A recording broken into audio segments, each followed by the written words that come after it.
This is the best. Do you hear me? Of the Paul Finebaum Show podcast. And welcome back to the program. We've made it to the end of the week. Thanks for being here on a Friday. We intend to get your weekend off to a pretty good start. So let's get going right now and take a look at some of the headlines that have been making news since we were here. Have you heard about Cam Martin? He has exited spring as the leader in the RB race. Placing the SEC Offensive Player of the Year, Kerryon Johnson. Cam is looking good, and we'll keep our eye on him as he hopes to get Auburn back to the SEC title game. Meanwhile, spring games galore. Alabama, Georgia, even Penn State and Texas, highlighting a weekend of important spring football. And if you missed this, Nick Saban, don't tell us what to do, you media boys. We'll handle quarterback situation in a very private way. I don't know about that, Coach. I had a meeting with Jalen's dad on Saturday after the scrimmage, and it was a very positive meeting. I think we all want the same thing for all players that compete on our team, regardless of the position. And even though there's going to be a significant effort on a lot of folks' part, none in this room, obviously, will want to make this a very public thing. But it's going to be handled in a very private matter. No, it's not, Coach. It's not going to be handled in a very private matter because the whole world is watching whether you like it or not. In that very positive meeting you had with Jalen's dad, well, it was so positive he went right to the media and talked about his son being potentially the biggest and greatest free agent in college football history. So try again, okay? Welcome to the program on this Friday. Let's tell you what we're about to do. Jimbo Fisher, he's the only one of Saban's disciples that have won a national championship. He'll join us in mere moments. Sherman Williams, remember that name if you're an Alabama fan? Great player. And then it all came apart. And I mean apart. Went to jail for 15 years. We'll talk to him. He's out about his experiences. Pat Dooley on the Gators, and Matt Hayes. And Matt's the one that talked to Jalen's dad. And we'll talk to him shortly. And welcome to the show. It's Friday. Appreciate Peter Burns being here yesterday. Mark Kubiak and I were in Athens yesterday all day, interviewing some people working on a project and getting the vibe of Dog Nation. And let me tell you, it's exactly what you're hearing on this program. Dog fans are no longer content to simply compete, maybe, hopefully, win a national championship. They expect to, and they believe they will very soon. So we'll talk more about our visit to Athens. Always one of the prettiest campuses in the world. Loved our visit yesterday, but we're back today, and so are you at 855-242-7285. Let's get off and running and talk to Ant in Alabama. How are you? Hey, I'm fine, Paul. I just got a quick You there, question, Ant? man. Yeah, I'm here. Well, go right ahead. You're on the air. I just want to know, do you think Jalen Hurts will transfer? And if so, what about? I do not think he will transfer. I think Jalen Hurts will continue at Alabama. He'll probably graduate at the end of the year and then decide what he wants to do. He may still have time to play if he's a graduate transfer. That's when I believe Jalen Hurts will say goodbye. I don't think it will be before the season. It makes no sense. None whatsoever. Thanks for the call, though. Appreciate it. More phone calls at 855-242-7285. Trey is up next. What do you say, Trey? Hey, good afternoon. Did you enjoy your day off? I sure did. Too blessed to be stressed, I guess, huh? Yeah, have never heard that one before. Hey, I'm going to make a Danny Sheridan prediction for you for the College Bowl season next year. Tell me what you think about this. The Florida Atlantic and the mighty Fighting Lane Train Tiffins will be the group of five that make it to a bowl game, and they will play in the Sugar Bowl against the loser in the SEC championship game between Alabama and Georgia. What do you think about that, Paul? Can't wait for it. Thanks for the call. John is up next. John, thank you for the call from Tennessee. How are you doing? Good, Paul. How are you? Oh, fantastic. Thank you. Thank you for taking my call. I had a few things. I haven't called in a few days. First, I want to give a shout out to little Drew up there, our little SEC fan up there in New Jersey. Oh yeah. Also, about 3 quarterbacks about the Florida, Alabama, Tennessee quarterback situation. As far as Florida, Felipe Franks last year, that 60-yard pass he threw in the air, it wasn't a Hail Mary. You know, I mean, he led that guy in everything. So I think you got a quarterback, you just got to work with him on the shorter passes, okay? Because I think that was like a 60-yarder he threw. On the Tennessee situation, I'm concerned, you know, we don't have a line to put a pocket passer in. I think Will McBride's going to be the only one that could maybe, you know, run for his life and get something out of it. So I have a prediction. If Pruitt goes with pocket passers like Chris, and I feel like Garantano's more of a pocket passer than a dual threat, I feel like we're going to have 2 pocket passers down in the first 8 games hurt. Okay? That's just a prediction. My other quarterback thing is on Alabama. You know, this year they have the controversy, it seems like, over Jalen Hurts and Tua. I'm just thinking, what about next year when Bear Bryant's grandson comes in? You know, if Tua or Jalen Hurts get a 3-and-out or something like that, who are they going to be hollering for? You know what I'm saying? Old Bear is going to be, reaching his hand up from the cemetery saying, "Put my great grandson in." Right. I have one more thing, okay, and I'll let somebody else get some time. You know, I was thinking, you know, if you were a caller and like you were a coach of another team, but you had a team you really liked growing up and everything, but you got to be the coach of another team. You know, you couldn't be really public about yourself and who you were and everything like that. And you know, I don't know, you might still like that team, but you coach this other team. That's where your money is. So you have to talk about that team, and you'd have to call in anonymously to some show like yours, you know. So just based on voices, to me, you know, the guys in the booth can verify it. But to me, Jimbo Fisher and Jim from Tuscaloosa sound like the same person. That's just my opinion. And thank you for taking the call. Did he say Jimbo Fisher and Jim from Tuscaloosa? I'll tell you what. Coming up in a few minutes, Jim from Tuscaloosa will join us from College Station, and you can judge for yourself. You agree with that? Yeah, I think I do too. Let's continue with more phone calls. And how about Johnny in Orlando? What do you say, Johnny?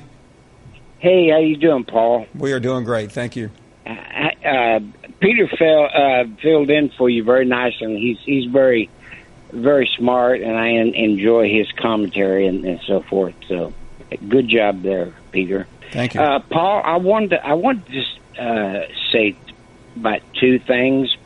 I wanted to say, first of all, Paul, I wanted to ask you a question.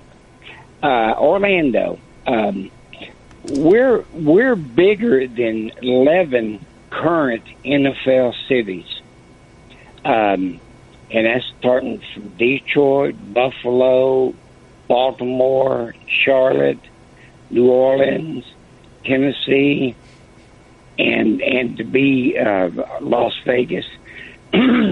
I don't know what it would take for Orlando to get a team because we are. Well, let me explain something to you, Johnny.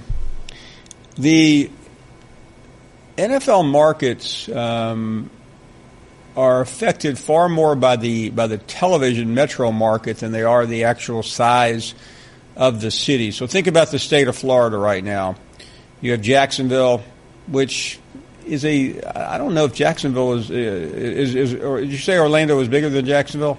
Yeah, it's about 1.5 times bigger than Jacksonville. Well, you have Jacksonville, you have Tampa, which is not that far away, and obviously Miami. And I think what happens is you're talking about concentration of areas. So if you added a team to Orlando, you would probably, and I'm pretty good on Florida geography, you'd be bleeding into both Jacksonville to the north and obviously Tampa to the west. And I'm not sure it would really accomplish very much. Orlando has an NBA franchise, which I think has done pretty well. I've been to a game there once or twice.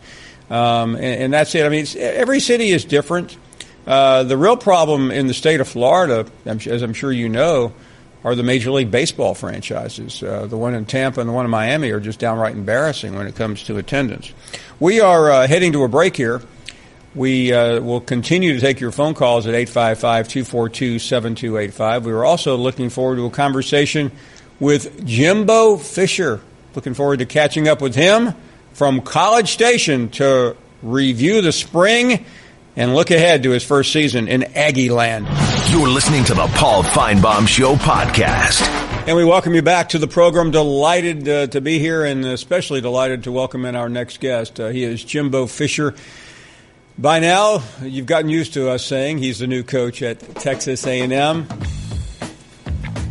Debuted a new look and a new enthusiasm at the spring game and a record crowd, and we are delighted to get a report from the man who knows more than most. Coach Fisher, thank you very, very much for joining us. Let's go back to the game on Saturday. Just the crowd itself had to be heartwarming to you and your staff. It really was. I mean, it was like a celebration of when you get to come back to A&M, have a good time. You know Texas A&M is going to win. So it's a fun game. We had over 300 ex-players back. They played, participated, got to meet a lot of those guys and the tradition they had here in the past, and it was just an overall great weekend. And I thought it was great for our fans to see our players. Our players played a very competitive, good game for them, and them to celebrate it, and we're there to support them. I think it was very good. I want to start with the celebration before the game and bringing people back. And there's always a debate when a new coach comes in about welcoming, but you've welcomed everyone. We've seen Johnny Manziel around there quite a bit. He's not the only one. I'm interested in your attitude and philosophy about that. Well, I mean, your history and tradition. You are those folks played here. They had their blood, sweat, and tears into this place. They love it. They helped build the facilities and the things we had here and the traditions we've had here at Texas A&M. And for them not to be able to come back and feel at home in a family atmosphere, to me, it's silly. And we love having them back. They're always a part of this family. Welcome them, more than welcome to come back and see us at any time. And to me, we're all one happy family, and you have to be. You have to embrace your history to be able to go to your future. And you've been in a lot of great schools from LSU to Auburn, obviously FSU. But talk about this school. You were familiar with it, but I'm sure you had no idea the tradition and history. No, I didn't. And like I say, it's one of the best kept secrets in the world. I mean, the history here that I've never seen a place. I mean, everybody loves their school and it's tremendous alum, but the people here truly give back. They live the cultures in which we talk about, the traditions, the histories, and it's a very, very unique place. And it's an extreme. They're very helpful. They love the place, and like I say, as I start to research it, it's amazing from the academic world to the athletic world, and into the people and what they stand for. It's an amazing place. Let's start. Okay, well, I think we all agree on that. Let's talk about some things that maybe some fans don't agree on, but you're the coach. Okay. Starting with quarterbacks. So what are your thoughts? I like what Nick and Miss Mon did on the spring. I thought both progressed very well. Both have different skill sets, but both have they're more similar than they are separate. Everybody thinks because Mon runs a little better, but Nick can scramble, make plays. But they got to beat you with their mind, and that's where they started the second half of spring, really understanding how to be decision makers. I thought you saw that in the spring game. I thought both guys played very well. Nick made one mistake, but he made a ton of big plays in what he did. Mon, he played really well. Kellen did, and he didn't get frustrated. What I loved, his team didn't move the ball early. He didn't get frustrated, didn't make mistakes, and then when he had chances to make plays, he capitalized on those and had 3 great touchdown throws and played very well. So I think we got a great competition going on. We're just now scratching the surface of what they can do and understanding why they have to do what they do as our quarterback.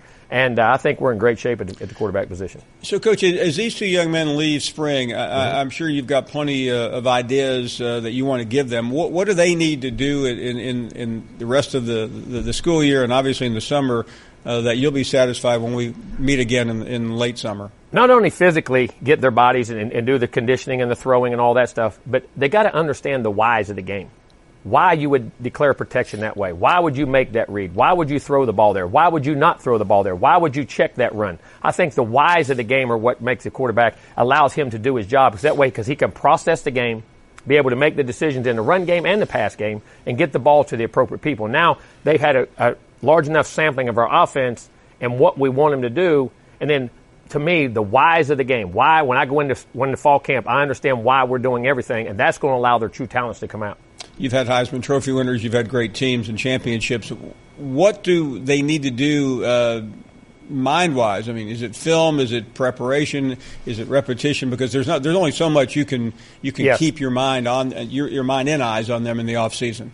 The answer to that is all yes.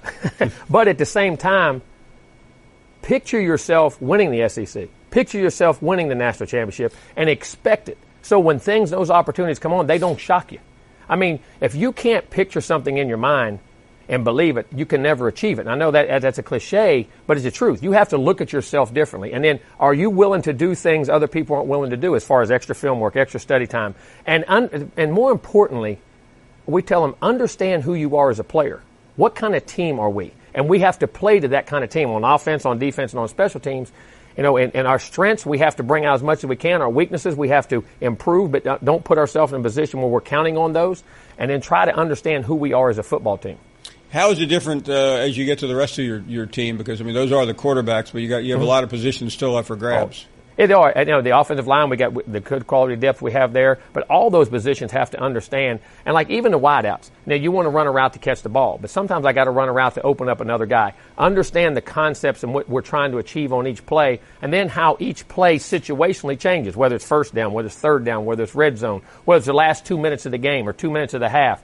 Understanding all those little whys at your position also. And I think, we have good depth across the board. I mean, I like our team. We need more depth at certain positions, but we have enough there. And then with the young freshman class coming in and then what we're recruiting, I love what we're going. That you can, like I say, the reasons I came here, I can see the future here. I really can. And what we can do, it's just a matter of us getting it done. Coach, let me move on to you. I know you prefer talking about your team, but this has been a breakneck couple of months. And it's not over yet, but what do you do now? I mean, there's obviously a lot to do, but is there a transitional period? Because certainly, I'm sure you're still running on fumes. We are, but the big thing, you got official visits coming in now. That's a new thing in spring. We had a bunch last week. We have some this week. We'll have some next week. Getting guys in the spring that to fill out that official visit. Getting players evaluated in the next 3 classes to know what kind of class you have. Also setting the tone for the off season with these players. You have individual meetings to set your strengths, your weaknesses, what you need to do, how you need to do it. We'll break each player down individually. They'll meet with their coaches. They'll meet with me. And then getting out on the road in our speaking tour to our 12th man groups and our booster groups and all the different people and sending our message of what A&M is going to be in the future. And then you have all your meetings in the SEC. So, as a head coach right now, it's a very, very busy schedule, but it keeps you going. I want to close on talking about the 12th man because new coaches often when they go out, I mean, they're in demand everywhere, and Texas is a big state. But what is your message to the fan base of Texas A&M? We want to build the program. We want to win now. We want to be successful, but we want to put things in position for us to be good in the long term, do things the right way, understand where this game is going, put things in position for these players to be successful as people, then as students, then as players, so they can grow. And then the giving back. That's one thing here. The job placements and the thing that Texas A&M and that Aggie family does for these players afterwards, that we have to enhance that. We have to send the message of who we want to be, and we have to believe it and support it in every way, shape, and form. And then, understand that, we got a process to go through, and if the process is right, the results will be there. And this is a long-term deal, not just a short-term deal. But at the same time, we want to have success now. Finally, coaches of all different kinds don't really like to talk about expectations because that's not something you can control. But they're already out of hand at A&M exactly. Because you are there. I mean, you were quite a catch for them. How do you deal with that component? Well, first of all, I always say I wouldn't want to be here if we didn't have expectations. You want to be somewhere where you have a chance to win national championships and put all the things in place that you want to do, which at the other places we had that too, but I think this is a very unique place. And what you have to do is you don't have to worry about me, just like I tell our players, don't worry about the results. Stay true to the process. If we keep doing the right things, we will put things in place from a recruiting base, from a personal base, from a discipline base, from accountability base, and then we'll get the right players to go where we want to go. Not that we can't do it now, but you have to stay process-oriented, just like you tell the players. Don't worry about the results. Live in the now. Live where your feet are. Be where your feet are, and do what you have to do. Coach, thanks for making time. Always great to see you. Paul, thank you very much. Jimbo Fisher joining us from College Station, where he is a man on the move. So are we. We'll take a break, come back, get more of your calls, more reaction as we continue on a Friday afternoon. You're listening to the Paul Finebaum Show podcast. You're not worth a flip. I'm a one-trick pony. Literally. I show up at kids' parties and act cute. That's pretty much it. So excuse me for being bitter. When Geico says not only could we save you money on car insurance, but we do more. Like give you 24/7 access online, over the phone, or even via our award-winning mobile app. Well, ooh la la. Aren't they multi-talented? Hey, I said organic carrots. Geico. Expect great savings and a whole lot more. I was in Georgia yesterday, as I mentioned at the top, and I saw a sign that said Gainesville that way. Came close to dropping by Matt's house, but why didn't you come, Paul? I mean, I was going to come down. I'm going to Athens tomorrow, but yeah, no, we got out of there in time. But it was, I tell you what, the place was buzzing, and thought of you. Did you get to eat? Did you get to go out to eat anywhere, or did y'all just eat right there? We actually grabbed something pretty quickly. We did not have much time. So, have you ever been to the Last Resort? I've heard of it. I have not been there. No. You need to go there and get. Yeah, it's the best place out of the best place. But the other day you were like you didn't like to call him that. I had people telling me I was just another boring caller. Well, there's a fine line on this show, Matt, between genius and insanity. And I think when you're a motor mouth like you are, and you're always trashing Alabama and trashing other people, and then you suddenly become Johnny from Coleman, you lose your mojo. It's businessman Matt, professional Matt, or in it's UGA Saturday Matt. So I will say Peter Burns ran a great show yesterday. Not much bias, but I kind of missed all. Matt, just for the record, I did not hear any or see any of the show, but I am told that with PB here yesterday, you called in and trashed me. What did you say? No, I just said there wasn't as much bias. As much bias or bite? Yeah, bias. It wasn't an Alabama network. He didn't have. I didn't trash you. I just said he didn't wear Alabama underwear like you do. That's all I said. That's not trashing you. That's the truth. You've already told me that Alabama signs your paycheck. You told me that, right? Well, I went to the one of the supply stores in Athens yesterday looking for the national championship underwear. I couldn't find any. I did find one that was 38 years old. But I thought you're funny, Paul. That is so funny, Paul. What are you going to do? Just in reality, if Georgia becomes national champions and dominates, like I'm predicting, what's going to happen? And I also read a rumor that they may move you to Atlanta. What would you wouldn't let that happen, would you, Paul? To Atlanta? Actually, I'm going to be in Atlanta Monday. What's the rumor again? I read an article that they may, and this may be a couple months back, that they were thinking about building a studio at the College Hall of Fame, next to College Football Hall of Fame. Well, that story emanated from us doing the show at the College Football Hall of Fame. I got you. But they'll keep you. You're not going anywhere. You're saying. Matt, I tell you, I like Atlanta. I think it's a pretty cool place. Yeah, it is. It is. It's got a lot of different things, but it's got a lot of different things. Atlanta's cool. It's got the Braves, Falcons. And the thing I like the most about Atlanta? What? It's closer to Tuscaloosa than where I am now. Why would you want to go there, Paul? To see the 17 national championship trophies. You get to pass by lovely Talladega. What a great place. So no, I mean every April and October, about 190,000 people show up there. Do y'all count that one that vacated in '95, the one that they took away with Gene Stallings? Gene Stallings didn't have a national championship taken away from him, Matt. But he went on probation, right? He did, but he didn't lose the '92 national championship. How many times has Alabama? Hey, do you know who I interviewed yesterday while I was over there? Elijah? I interviewed a number of people, but I spent about 45 minutes with a very interesting man. And you know what made this man stand out in Athens, Georgia? I have no idea. Because he actually has a national championship ring. Oh, in 1980. Who did you interview? Herschel? Vince Dooley. Vince Dooley. He's a great man. He is a great man. One of the greatest. And you know what he said to me after the interview? He said, Paul, I've always admired your show, but who in the blank is that Matt guy? He knows. He actually served on the board of Eagle Ranch for my grandfather. I know who you Matt, let's cut to the chase here, okay? I know who you are. I asked around in Athens. I know who your daddy is. I know who your granddaddy is. So I know the family, okay? Paul, don't be...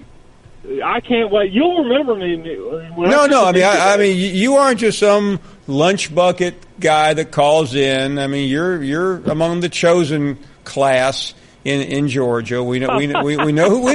Matt, I know who you are now. Okay, so don't try to con me. You're being a journalist, man. I respect that. Paul. No, well, I decided I just needed to go to work and find out who you were, and we found out. I did say this today. Someone told me at the local breakfast place, I'll call them out, Long Street Cafe in Gainesville, they're going to get me a picture, and they're going to let me sign it, and they're going to, Matt from Gainesville, they're going to put me up next to Deshaun Watson. He's also another famous Gainesvillian. I don't think I'll ever make Deshaun's status, but, so he was the biggest miss in Georgia history ever. God, why? Well, so far, I mean, there may be another guy at Clemson that could rank as a bigger one.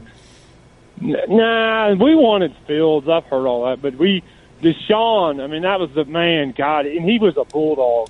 That kid had bulldog gear, and you probably saw the famous tweet where he said what Mike Bobo, when he was about to go to the draft, he said, just think Mike Bobo said I wasn't good at playing Georgia's offense, laugh out loud, Yeah. So. Okay, Matt, to sober up, because or quit taking the Quaaludes, because you really, I don't know if this down Matt really works. You know who I've missed talking to? I've missed talking to Buckeye Earl, because every time Ohio State fails to win the national championship, I get a big chuckle out of this guy screaming his mouth about how great Ohio State is and how bad Alabama is. What do you say, Buckeye?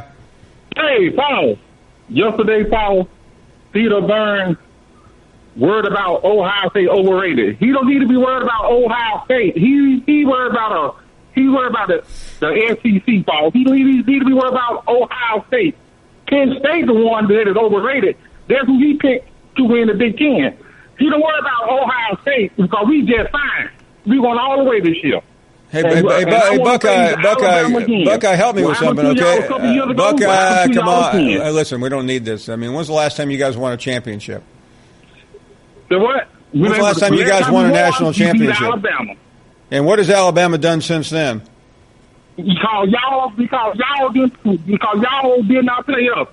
Georgia would have had any kind of sense. They would have beat y'all. You know what that G stands for on Georgia helmet, Paul? You know what that G stands for on Georgia helmet? Garbage. That's what they is. Garbage. They had y'all beat last year. I was mad as hell. They had y'all beat. Boy. Hey, Buckeye Earl, will you do me the honor of answering me this one question? Yes. Because I can't find it anywhere. Last October, I believe it was, Ohio State went to Iowa City and played Iowa. Do you remember the score? Remember the score of that game, Buckeye? What was it, 31-2? What was it? Does anyone remember? Don't even start that, Paul. Don't even start that. But, Paul, let me say this, though, Paul. 55. Hey, Earl. How about this score? 55-24.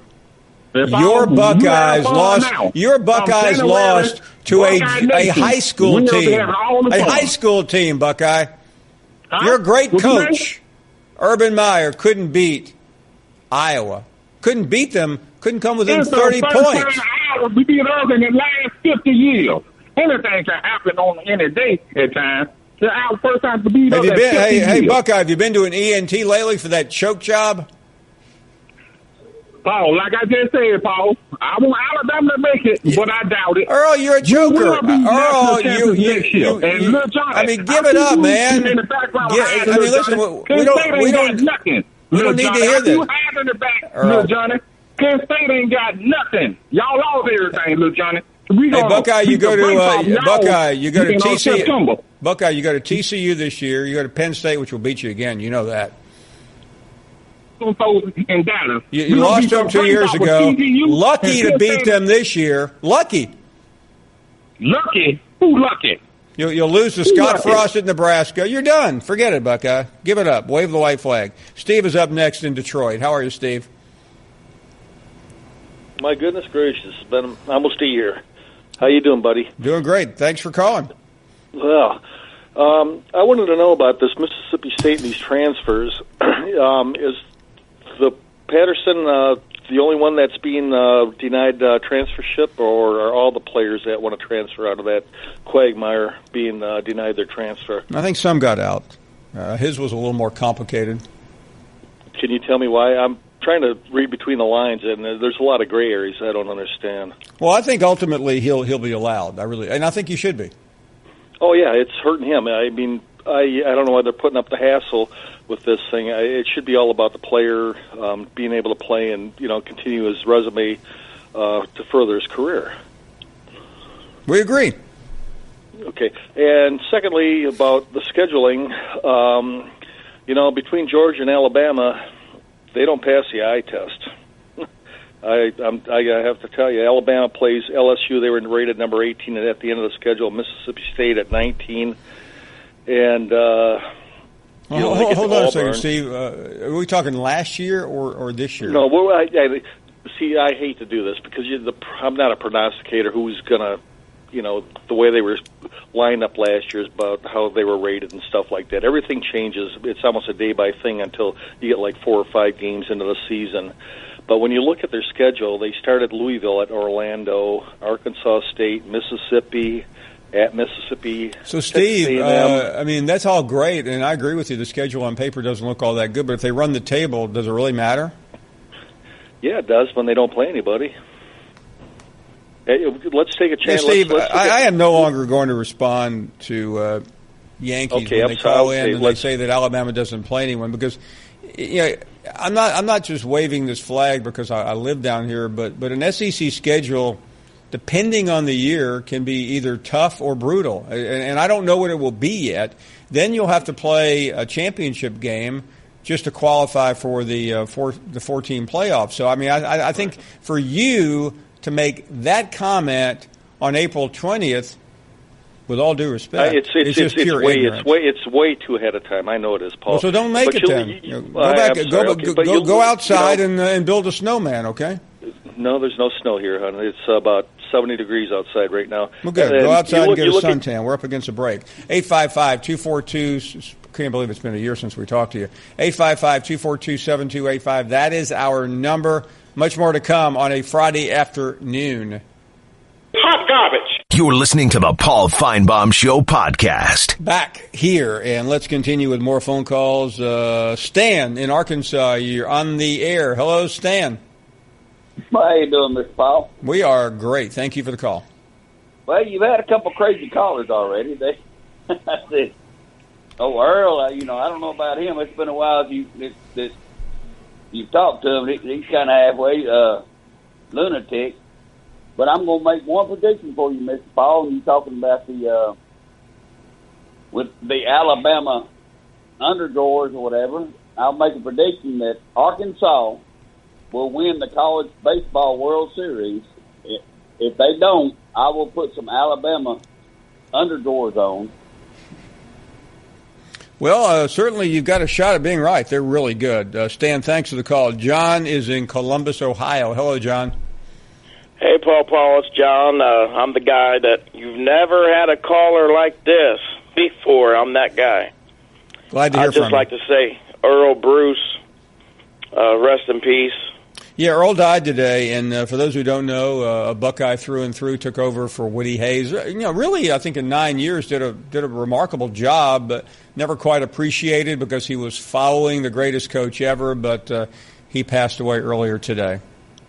Thanks, Paul, for saying that. I just had a question. Out of all the new coaches in the SEC, what would be your opinion? What's your opinion on who do you think will, in the next 2 years, have the best out of everybody? Yeah, I think probably within 2 years, I may go with Dan Mullen. I think overall, I think Jimbo Fisher will probably emerge with Mullen, I think, as the two most successful of this group. Thanks, Paul. Go Buckeyes, and I love your show. Thank you, John. Really appreciate the call. And Earl Bruce was quite a gentleman, too. Let's move along and head to Houston. Nell is on the air. Go right ahead. Yeah, how you doing, sir? I've been at work the last few days, so I ain't been able to catch your thoughts on the Jalen Hurts transfer situation. Well, listen, I think it's a problem, in spite of what Saban says. I don't think it's copacetic. I suspect, this is just my theory, that Jalen will play this year at Alabama. I can't predict beyond that. If anything, if he has a good year, I bet he leaves. Because I think he'll know that Tua is knocking on the door, and he could also graduate, so he would have a free shot somewhere else. But I do not think he will leave before the first game. Okay, I feel like he might should just go ahead and go, even though I am. Yeah, but do you realize if he goes now, he won't be able to play. And yes, I know he'll have a couple of years left, but. I mean, he's basically, if he skips it now, he'll have but most guys that good don't stick around for their final year anyway. So, again, I don't know. His dad, we will talk later, I think, on the final hour with the author of the story. So we'll find out exactly what his dad said in reaction to Saban's comments. Everyone has an opinion right now. I think if Tua had not been hurt and it looked like Jalen was not going to win the job, it might be different. But that is not very clear right now.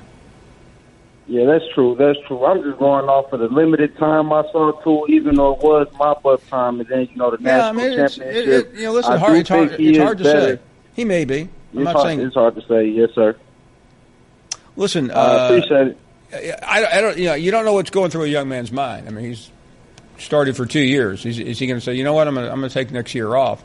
That doesn't sound like Jalen Hurts, and I feel like I know Jalen pretty well. I think he's a competitor. I think he'll stick around. Let's move along. PA is up next. PA, go right ahead. As the Paul Finebaum show turned into the personal rah-rah club for the Texas A&M Aggies, what have they actually done since they've joined the SEC? Every year we hear they've got new facilities, they've got all these wonderful things. Kevin Sumlin's going to do this, Kevin Sumlin's going to do that. Now it's the guy from Florida State. He's coming in, and, boy, he's going to rev the engines up, and the Aggies are going to just shoot to the moon, boy. They're going to, from right above Arkansas right to the top. And it never happens. And yet every year we go the same old shooting match. Well, PA, I mean, what you said is accurate to a point, but they did make a change. They've had some success, not great, but someone had 2 pretty good years out of 5 or 6. But give them credit; they went after a really good coach in Jimbo Fisher, and they're going to hit the reboot button versus just remaining or staying the course. I mean, I really don't understand why you're hating on A&M. I mean, they have a lot going for them. You're listening to the Paul Finebaum Show podcast. Put a little cherry on the top. It was BYOG, bring your own guts. This is the best. Do you hear me? Of the Paul Finebaum Show podcast. Welcome back. We'll talk to Sherman Williams a little bit later on, football player from Alabama. Played for the Cowboys and then spent 15 years in jail. We'll talk about what happened and what went wrong and what he hopes to correct now that he's on the other side. 855-242-7285. If you're just getting on the show, you missed Jimbo Fisher. He was on earlier. We just had an Arkansas fan asking the question, what has Texas A&M done since they got in the league? Well, other than beat your team Arkansas every year, pretty much not anything. Welcome back to the program. Justin is in Arkansas. Go right ahead. Hey, Paul. This is Justin from. I actually live in Georgia now, and I'm a ultimate Razorback fan. Well, good for you. Thanks for calling. Just want to. I got killed this year in Georgia. I want you to know that. But welcome back. They got me pretty good. I just want to know what you think. Arkansas's chances are of maybe even having a winning season this year. And once again, just want to tell you, love your show. Me and my wife watch it all the time, and I'm going to hang up and listen to your comment. Thank you very much. I appreciate both of you watching. I think 500 is reasonable. Beyond that, it may take a little bit of fortune. But who did we have on? Jason Kersey not long ago. He felt like they could get to 7 or 8 wins. The schedule is manageable, so I think if Chad Morris can get this team on a roll, win the win the 4 non-conference, which are doable, then I think Arkansas can steal a win or two here in the SEC and maybe get to a bowl game. Hey, thank you for the call. Really appreciate it. Joe is in Louisiana. Joe, welcome to our program. Good afternoon. Well, thank you very much. I'm from West Monroe, Louisiana, but I'm originally from Arkansas, and I do believe this coach will eventually turn things around, and I have no complaints, but except I watched the spring game on TV, and I didn't see one Southeast Conference quarterback except that 185-pounder from Alabama. I just find it hard to believe they could even finish 600 or 500. Excuse me. Well, listen. You You clearly know football. I think you've identified the problem for Chad Morris. I wouldn't say he doesn't have any players. He just doesn't have very many players. And I don't know how it got like that. Do you? Well, I was a journeyman football player up there. I don't want to criticize anyone because I go back from time to time, but I think it had a lot to do with the previous coach and their recruiting. He did a lot of talking about we got all these good recruits and bragging about this and that and the other, but it all turned out that maybe they weren't as good as he was saying they were.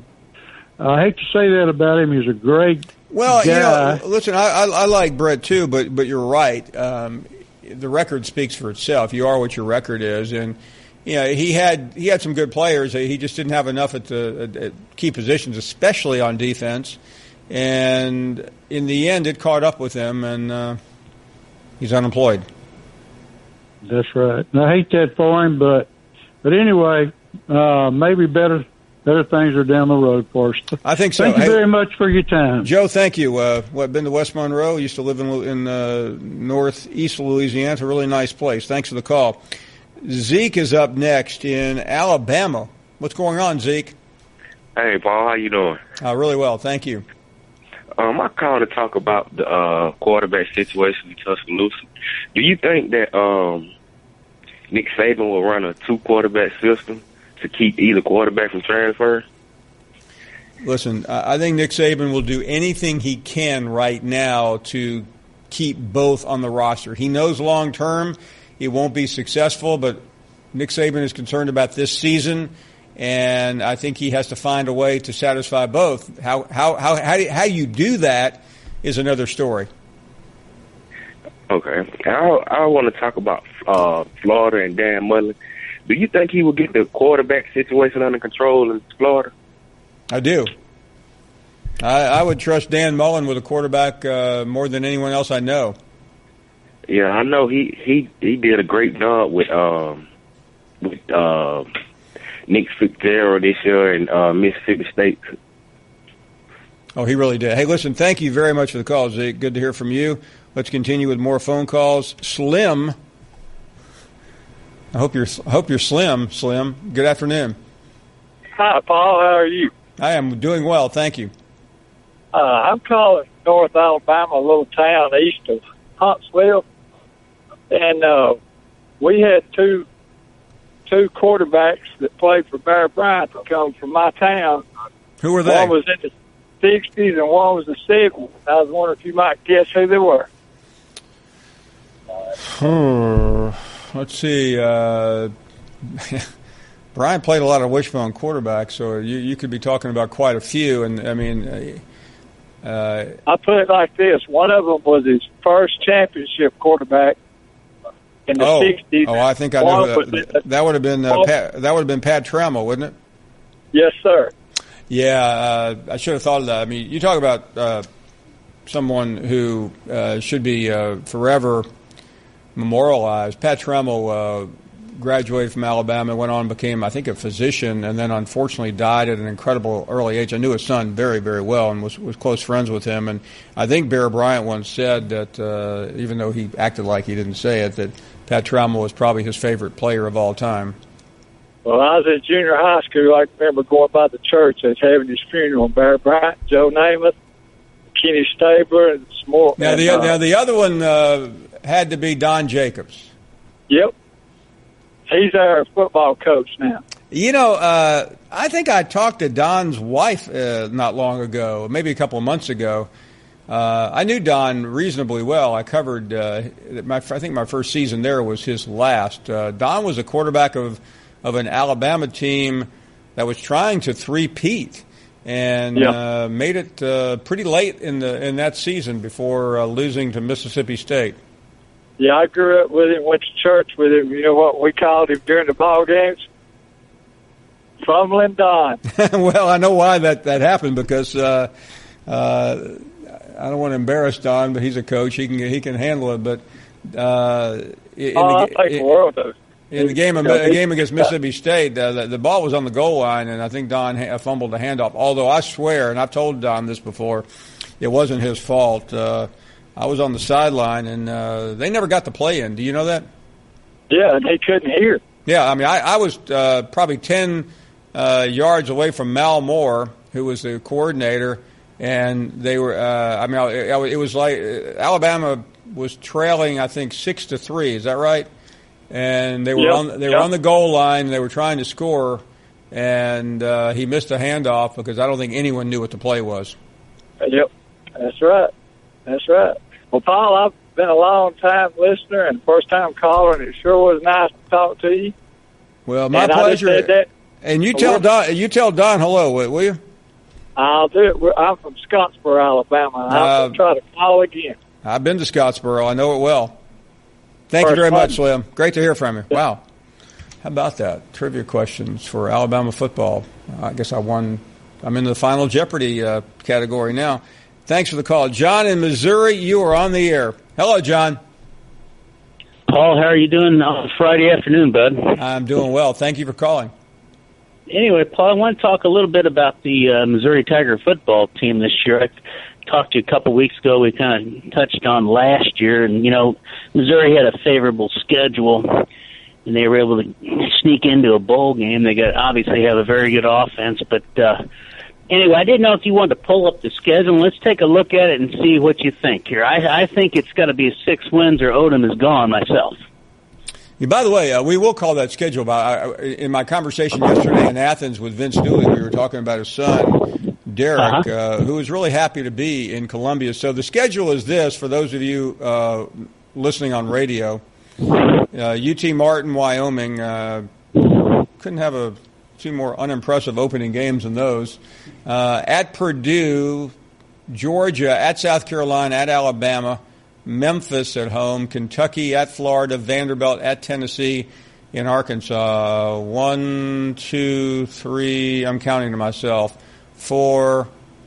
I think they might have more than 6 wins on that schedule. Maybe. You know, it all comes. You know, like Bud Grant used to say. You know, offense sells tickets and defense wins championships. So I still think it all comes down to the Missouri defense. I think that's where their weak link is, and I know they have a lot of good defensive linemen, but they seem they have some real breakdowns in the secondary. So I think they've been exploited in the past, and that's continuing to be something that team has to continue to work on. John, good analysis there. We'll take a break. Sherman Williams a little bit later on. If you missed the first half hour, we had Jimbo Fisher on from College Station. We'll come right back to your phone calls after this. You're listening to the Paul Finebaum Show podcast. And all back here now. We've had a good show with Jimbo Fisher earlier. We'll talk to Sherman Williams coming up here in a minute. His story is pretty extraordinary. Once a star player, went to prison for nearly 15 years. What's he doing with his life now? Coach is up next in Tennessee. Good afternoon, Coach. Good afternoon. How are you, Paul? We are doing great. Hope you are. Happy Friday to you. Thank you. Hey, 2 things. I'd like to talk about scheduling. I've heard some of the callers talking about that, and I'd also like to just kind of make some comments about poking the bear. You know, I didn't go to Alabama. I'm not an Alabama fan, but people need to realize what Coach Saban's about. He's a master motivator. He uses everything he can to motivate his kids. And, you know, I know we're, as old ball coach said, we're in talking season, but it's pretty much 365 days nowadays. So talking no season. doubt. So I think that, you know, it's good that the Georgia fans and the other teams in the conference are excited about it right now, but we're in talking season. So poking the bear, ask Vanderbilt how that worked out for him last year. That didn't do too, that wasn't very good either. But scheduling wise, from past experience in this, I think fans need to kind of think about this from a coach's standpoint. What good does it really help playing big time non-conference games, especially in the SEC? I'm not sure if it really helps that much. But I'd like to hear your thoughts of what would have happened if, for instance, Alabama had lost that first game to Florida State last year, and then Florida State still had their mediocre year. Yeah, well, that's a great point. It would have put them in a precarious situation. So then you're comparing, here's what would have happened. If the season had played out exactly the way it turned out, they would have been left out because they had no room for error. None. They had no room for error. So, again, playing that game, if they would have lost that game and then gone on and Florida State had their season, they would have probably, like you said, been left out. Well, the only thing, but I will maintain, and I've talked to one or two people on that committee, that even though the talking heads at ESPN and the biased talking heads at others, especially Fox, who did the Big Ten championship game, held that game against them, I believe that the people in that room actually looked at the FSU game as a positive. They looked at what they should be looking at, what that game was when it was played, not what that game was after Francois got hurt. And vice versa, I think they held the Iowa game when it was played and what the outcome was against Ohio State. Well, exactly. And I'll say it again, Coach. Had Ohio State dominated in the second half against Wisconsin, they would have been in the playoff. True. That's very true. Good point. It was that close, I think. Good talking to you again. Great show. Coach, thanks. Have a great weekend. Okay. Always a pleasure. Thank you very, very much. Good to hear from you. Matt is in Austin, Texas. You're on the air.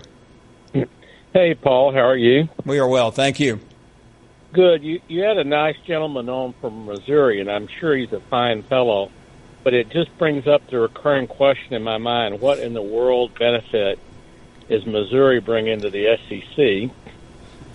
And kind of my related thought that I keep having of, do you think Texas and Oklahoma are going to hang in there in the Big 12, or if these other schools keep going downhill like Baylor has, Tech and other schools, do you see the Big 12 coming apart? I just don't see the Big 12 as a long-term viable proposition. No, I don't either, Matt. I'll answer the Missouri question first. The expansion was happening, as you know, in 2010 and 2011. Texas nearly took the entire Big 12 to the Pac-12. Yep. And that irritated A&M. So A&M the next year decided we want out. Initially, this is just opinion here, but the SEC was hoping to get A&M and Oklahoma. And Oklahoma just simply was not going to leave. So they began looking around. What were their options? They, I think, briefly considered West Virginia, but there were some academic issues, I understand. So remember another important factor here. This was pre-SEC network. So now that they had Texas as part of the so-called footprint, they were looking for more land expanse with television markets, and Missouri uniquely had two major markets, Kansas City and St. Louis. Besides, Missouri was an outstanding academic institution at the time, and now it does as well. It had a really good basketball program. The football program was good, not great. So at times it's been good, but just not consistently. So they made a decision. Missouri, I believe, really wanted to get in the Big Ten. That didn't happen. So they were a pretty willing participant when the SEC came calling. Well, I guess I guess anytime you're puzzled about why something happened in college football, the answer is always follow the money. Right? At the time, yes. Now, I don't think television means quite as much today because most of the television now, the Big 12 doesn't have a network, but I think it played into it, and I will tell you, it's any merger is difficult. I watched South Carolina and Arkansas for a long time struggle to find their footing in the SEC. Arkansas fans were not happy about getting out of the Southwest Conference or ultimately into the Big 12. They felt like it hurt them in recruiting. South Carolina, they're not playing Texas anymore. Right? Yeah, and South Carolina was able to move a little bit easier. But now 25 years later, both have fit in well, and I think A&M has managed slightly better than Missouri. But I will say, being in St. Louis for the SEC tournament, I ran into a lot of Missouri fans who have thoroughly embraced it. It's still, but let me ask you about the ACC. When you see Boston College playing FSU, do you do a double take? I do, even today. Yeah, exactly. I'm sure they do when they're traveling for all the secondary sports too. That's a long way to go. Hey, I know you've got a lot of A&M folks since they went over to the SEC, so I just wanted to leave all my A&M friends with this familiar, comforting memory for them. Justin Tucker, it's good. It's goodbye to A&M, Paul. Thank you, Matt. Great to hear from you. We are up against a break here. Jimbo Fisher in our first hour. More guests later on, including the author of the story on Jalen Hurts' dad. That's in the 6 p.m. Eastern Time hour, 5 Central. Sherman Williams will join us next on his journey. What happened? What went wrong? Why he spent 15 years in jail? And what's he doing now, among the rest of us? You're listening to the Paul Finebaum Show podcast. You're not worth a flip. Everyone in the neighborhood knew about Bobby. Bobby, the basketball boy, they called him. Bobby wanted to go pro someday, so he was always out in the driveway shooting hoops. But one day, his mom came out and told him, "Hey, your wife wants you to take out the trash?" His mom was visiting, and Bobby was a grown man. He had kind of missed his window. Plus, no one had ever seen him actually make a basket. But on the other hand, Bobby had heard how Geico could save him money on car insurance, so he switched and saved. So it was all good. Welcome back to the program. As a newspaper columnist, I covered this young man winning a national championship. I covered his last game when he caught a touchdown pass to beat Ohio State with under a minute to go. I'm talking about Sherman Williams. Those were the highlights of his career. Unfortunately for him and his family, it all went astray. He went to prison for 15 years, and he is now out. And he's talking about it in 2 books, Crimson Cowboy. He also played for the Cowboys for 4 years. And Crimson Cowboy Volume 2. It's between the lines. So let's talk to Sherman about this experience. And we say hello to Sherman Williams. Sherman, thank you for the time. It has been way too long. Good afternoon. Hey, Paul, how you doing? Good afternoon to you. Paul, do you remember a place in Mobile, Alabama called the Russo's? Oh, sure, by all means. Oh, yeah. I remember way back a long time ago, about 25 years ago, you and I used to sit back there in those dark corners and have interviews at hours at a time. And I remember those times when old Paul Finebaum was just a local kid out of Alabama and just writing in the Alabama college. But now, SEC Network, ESPN, man, you have come a long ways. And I know that everyone is very proud to be associated with you and with your show. And I'm glad that you took time to give me an opportunity to speak to the people and share some of my testimony and what God has done for me in my life. Well, Sherman, thank you very much. And as you well know, when you go out and share your message, you have to talk about what got you to today. And I want to do that with you for a second. Let's first talk about you growing up in that area. You were a high school star. You were high school player of the year before you matriculated to Alabama. let's stop right there for a second. I mean, you had the world by the tail even before you went to Alabama. Yeah, we won games when I was in high school. I led my high school state championship team to the Class 5A state championship in 1990. You know, I started playing sports and all sports at a very young age and had great deals of success at an early age. But, you know, growing up in the area that I'm from, Pritchard, Alabama, you know, there's a lot of negative stigmas associated with the community, the culture, you know, crime and criminal behavior and those types of things. So being a product of that environment, coming out and having poor associations, making poor decisions and that type of thing, being influenced by the wrong atmosphere, it's just a great thing that has played out in my journey, my life's journey, that has helped me become the person that I am today. Well, we'll get to that in a second. So you go to Alabama, and obviously we all know what happened there. You're part of a national championship. You make that great catch from Jay Barker. Was that down in Orlando, I believe, at the end of the '94 season? You go to the Cowboys. You win a ring, Super Bowl ring. I mean, you had everything going for you. Would that be a fair statement? Well, it was a great experience, and you are correct with the championships and having things going in my favor. And it was, I would say that you would be correct in that statement. So I want to take something that you said earlier about where you grew up, and I've been there. It is a tough area, but you also you were making good money. You were living in Dallas. You were playing for the Cowboys. What happened? Well, Paul, it's one of those things where I talk about in our organization, the Palmer Williams Group, that you will develop those habits. You know, bad habits die hard, and you get bad habits, and you know, between the age of 9 and 14, you start to learn different behaviors. You get peer groups. You get involved in the wrong circle, and those habits were very hard for me personally, from a personal experience, to break. And just carried on from my adolescence years until my young adult life, and then even in my professional life. And I made some poor decisions, Paul. And I really think that if things were different, I probably made some different choices. But life has been good, and life has had its challenges.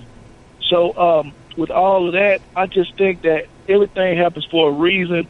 And the thing that I went through has a great story, great testimony about overcoming obstacles, making it to the highest level of your profession, and winning a Super Bowl in the NFL, and also serving jail time. So, well, I mean, let's do this in chronological order, Sherman, because I don't think people are going to understand how you're back to where you are now without understanding how you got there. You were found guilty in federal court in Mobile to 1 count of conspiracy to distribute marijuana, 2 counts of attempting to possess marijuana with an intent to distribute. You also pled guilty to a counterfeiting charge. You were sentenced to 15 years. At that moment, did you think your life was over? At that moment, I knew that it was going to be a challenge. But being over, you know, I talk about having a champion's heart. No, Sherman, hold on a second. I apologize for interrupting you. I realize this is your story, but I'm trying to understand it, and I really think to understand it, I have to understand what happened to you, and then how you were rehabilitated, if you don't mind. Being rehabilitated is a statement, but having been rehabilitated first, learning those habits and picking up those bad habits, and then going through what I went through of serving a 15-year federal prison sentence, and then being able to come out on this side now and use what I've learned from going through those experiences to be able to help other people. And that is the most important thing about the journey, being able to use my full personal experience. So Sherman, help us understand, because I know a lot of young people are out there listening right now or watching us. Right. You know, it's one thing to get in trouble and to get away with it, but you didn't get away with it. You went to prison for 15 years. What was that like? It was a terrible, tough situation. It was a position that I wouldn't wish on anyone to have to go through those circumstances. Or anyone who's out there listening right now, if you have an opportunity to make the right choice, do the right thing, because there are consequences that comes from making poor decisions. And I made some poor decisions. I lived through the consequences, and it's a very tough situation. During that time of incarceration, I lost my mother.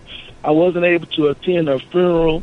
Those types of things are once in a lifetime. My kids graduated from high school, wasn't able to attend. So the life memories of good occasions, even being able to be there for people who need you to be there.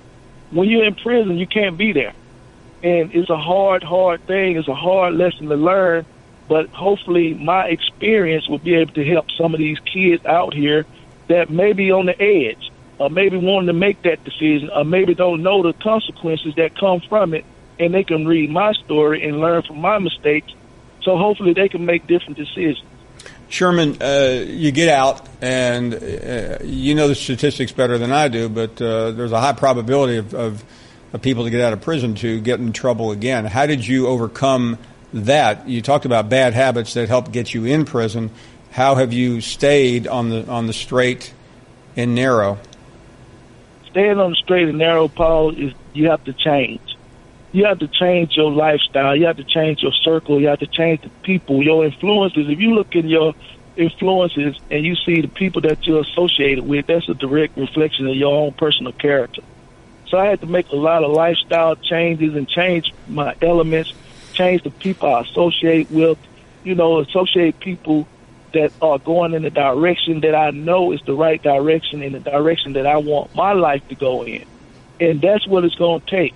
And those kids and out there, and you building those friendships and those relationships, you have to build relationships with the type of people that are going in the same direction that you want your life to go in. What are you doing now? Right now, I have a nonprofit organization called the Palmer Williams Group. I partner with my good friend and brother David Palmer. And we have youth development programs that go out in the community, help kids get involved in Life Seek Academy, dealing with social skills, also help them with the financial literacy program, and also wrote 2 books, The Crimson Cowboy, and go out and use the book as a testimony, but also as a fundraiser for our organization. We have youth development programs, but also athletic programs through sports and athletics with female and male.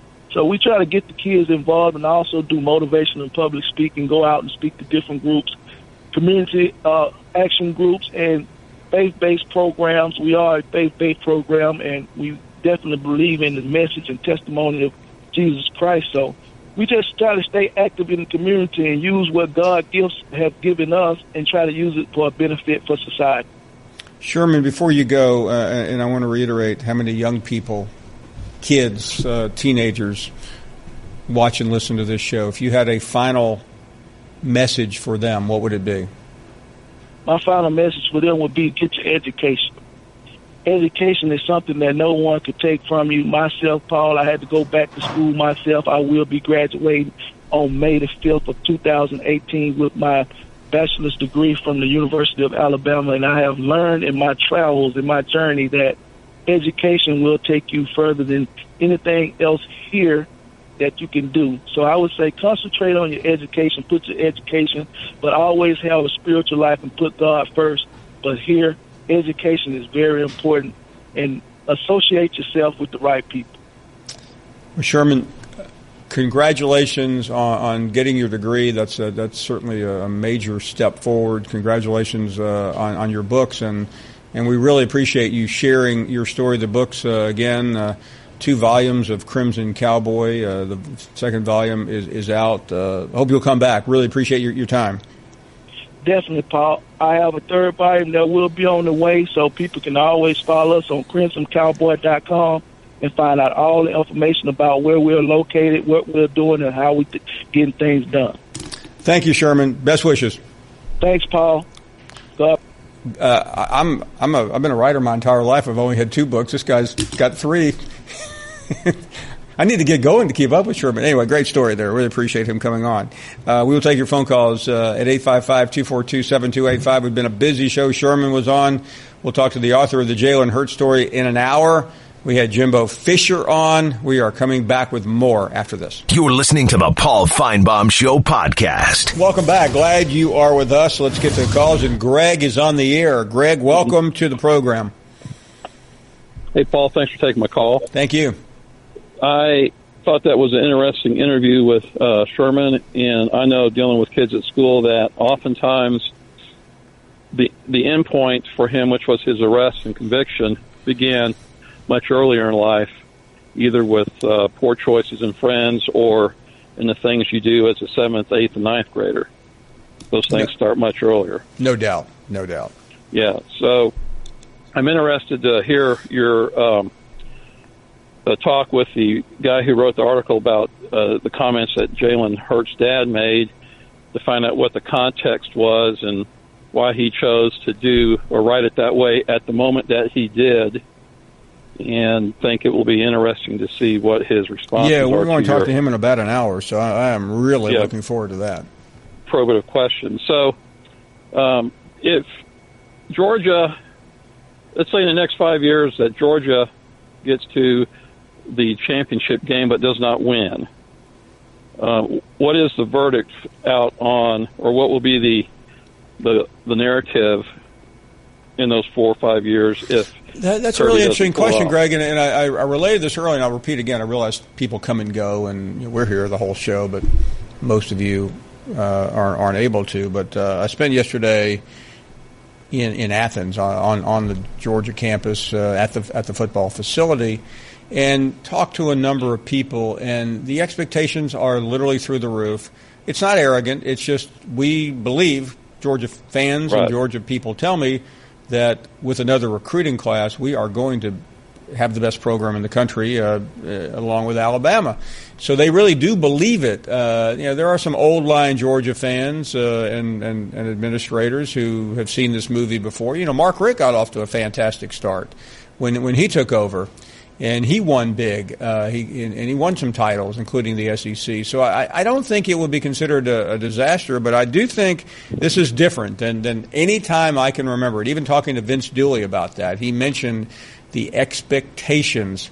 His program had expectations as well. He got off to a fantastic start early in his career, and then he had some ebbs and flows, and then that run in the early 80s with Herschel. So I don't know how that will work, because I really think it's. I don't think it's national championship or bust, but I think if Georgia doesn't win a national championship, there will be severe disappointment.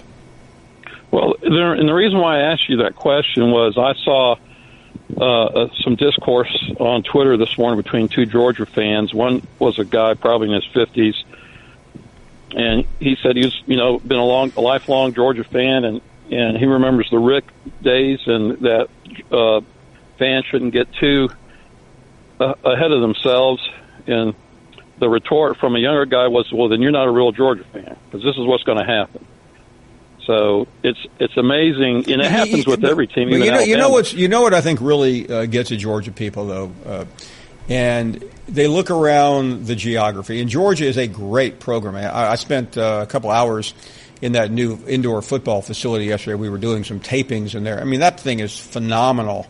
It's been open about a year. There's development everywhere on that campus, and that was not the case 10 years ago.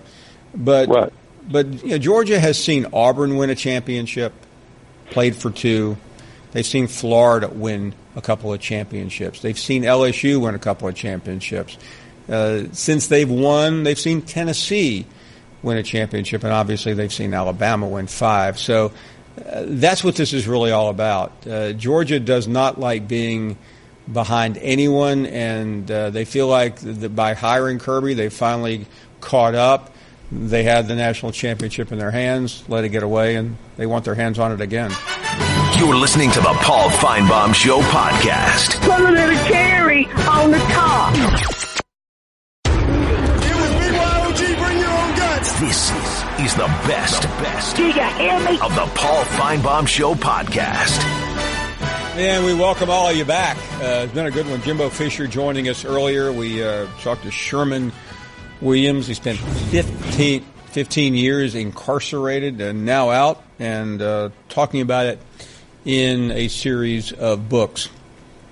Your phone calls at 855-242-7285, 855-242-7285. We had Dan Mullen on yesterday while we were over in Georgia, so we want to follow that up by bringing Pat Dooley on, a longtime writer, in Gainesville, also talk show host. And Pat, thanks for being with us. Hope the spring has gone well. Good afternoon.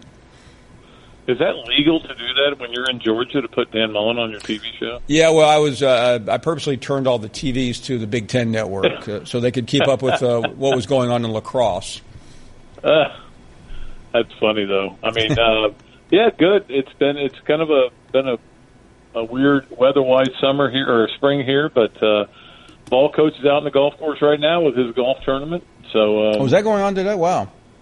Yeah, he actually got to meet with Jesse earlier today. Jesse, he said Jesse was telling me how he went all the way through his entire drive against Tennessee in 2000. So he remembers everything. You know that. Yeah, no doubt. Hey, listen. So before we get to Florida football, let's talk about Spurrier back in coaching again. You know him as well as anyone. I know he's excited, but give us the Gator react to that.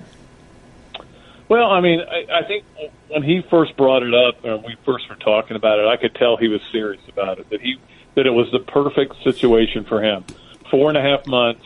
They're going to rent a condo. I talked to Jerry last night. They're going to rent a condo down there and stay down there, and they're excited about it. All he has to do is coach. You know, there's no recruiting. There's no glad handing and all that. So he's fired up. I think he is already recruiting some former Gators to come and play for him. How exciting it'll be, you know. I mean, the USFL was really a good league. I love that league. He coached in that. It was fun, but I don't know if this is going to get to that level. But I think Gator fans will pay attention. I'm not sure they're going to be too excited about it, depending on who he gets. For example, as you know, if he gets Tebow, which I don't think he will, it's just my gut, now all of a sudden the stakes go up. You know, and everybody goes, whoa, we got 2/3 of the statues out there. Well, but hold on a second. Let's talk about Tebow, and we know what he's doing now. We know what he's done in the past. I mean, I have my own view. I'll let you offer one. You've already given us a clue, but why would Tim Tebow accept this opportunity? I don't think he will, and I think he's dedicated to trying to do this baseball thing, and he's got so much else going on in his life, whether it's the SEC network or commercials and other work he's doing, obviously charitable work he's doing, that I don't know that he has any interest in playing in a league that he's still not sure about. None of us are sure about. I mean, I kind of like the concept of it, of being kind of a minor league for the NFL. That's what it's been sold as. That's what Steve was telling me. He says, you know, we think that people want to watch football, and I agree. I want to watch football too, and I would love to watch. I think all Gator fans here would love to watch Tebow. I would love to watch him as a sports writer, to go down there and write columns on him. But I don't know that he's that's something that he's going to be that interested in. Now, Tim is I can't understand why he went to baseball when he did, but at the same time, so my gut is he won't play in that league, but we'll see. Let's get to something realistic, and that's what's happening on the field in Gainesville. Give us your view of the quarterback situation.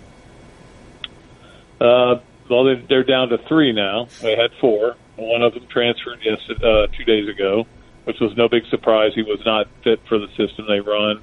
And Jake Allen, he was more of a drop-back kind of guy, and certainly wasn't going to play. And so, but it's still another tenuous situation. If you remember, in Jim McElwain's first year, they had 2 quarterbacks, and Treon Harris and Will Greer, and eventually they were down to 1 quarterback and some walk-ons, and so they're now in a situation where they've got 3, and one of them's a true freshman. One of them has never played college, and one of them played and wasn't very good in college. So it's still not a great situation. I think a lot of people are. That's why it's like I think the Gator Nation is excited and energized by Dan Mullen. I think he's done all the right things, going and talking every chance he's gotten to go speak to people, whether it's fraternities or whether it's young people or old people, middle people, everybody. He's firing it up, and he's got a lot of energy and doing the right things that way, bringing the players back. They had 170 players at their barbecue on the day of the spring game. Florida's doing a lot of great things, out there at the stadium to get people excited. But that's still the caveat. Do they have a quarterback? And nobody knows for sure. There's nothing we saw in the spring game that was said, oh, wow, they do. They got this guy. He's really good. That just didn't happen. They manufactured a lot of points. They threw touchdown passes to Travis McGriff and Lawrence Wright. And that tells you something right there. But, you know, if he can figure it out between now, and he's talked about it, he's got to get a guy who's going to get the work done without him watching, you know, basically between now and August 4th, and then take over the job.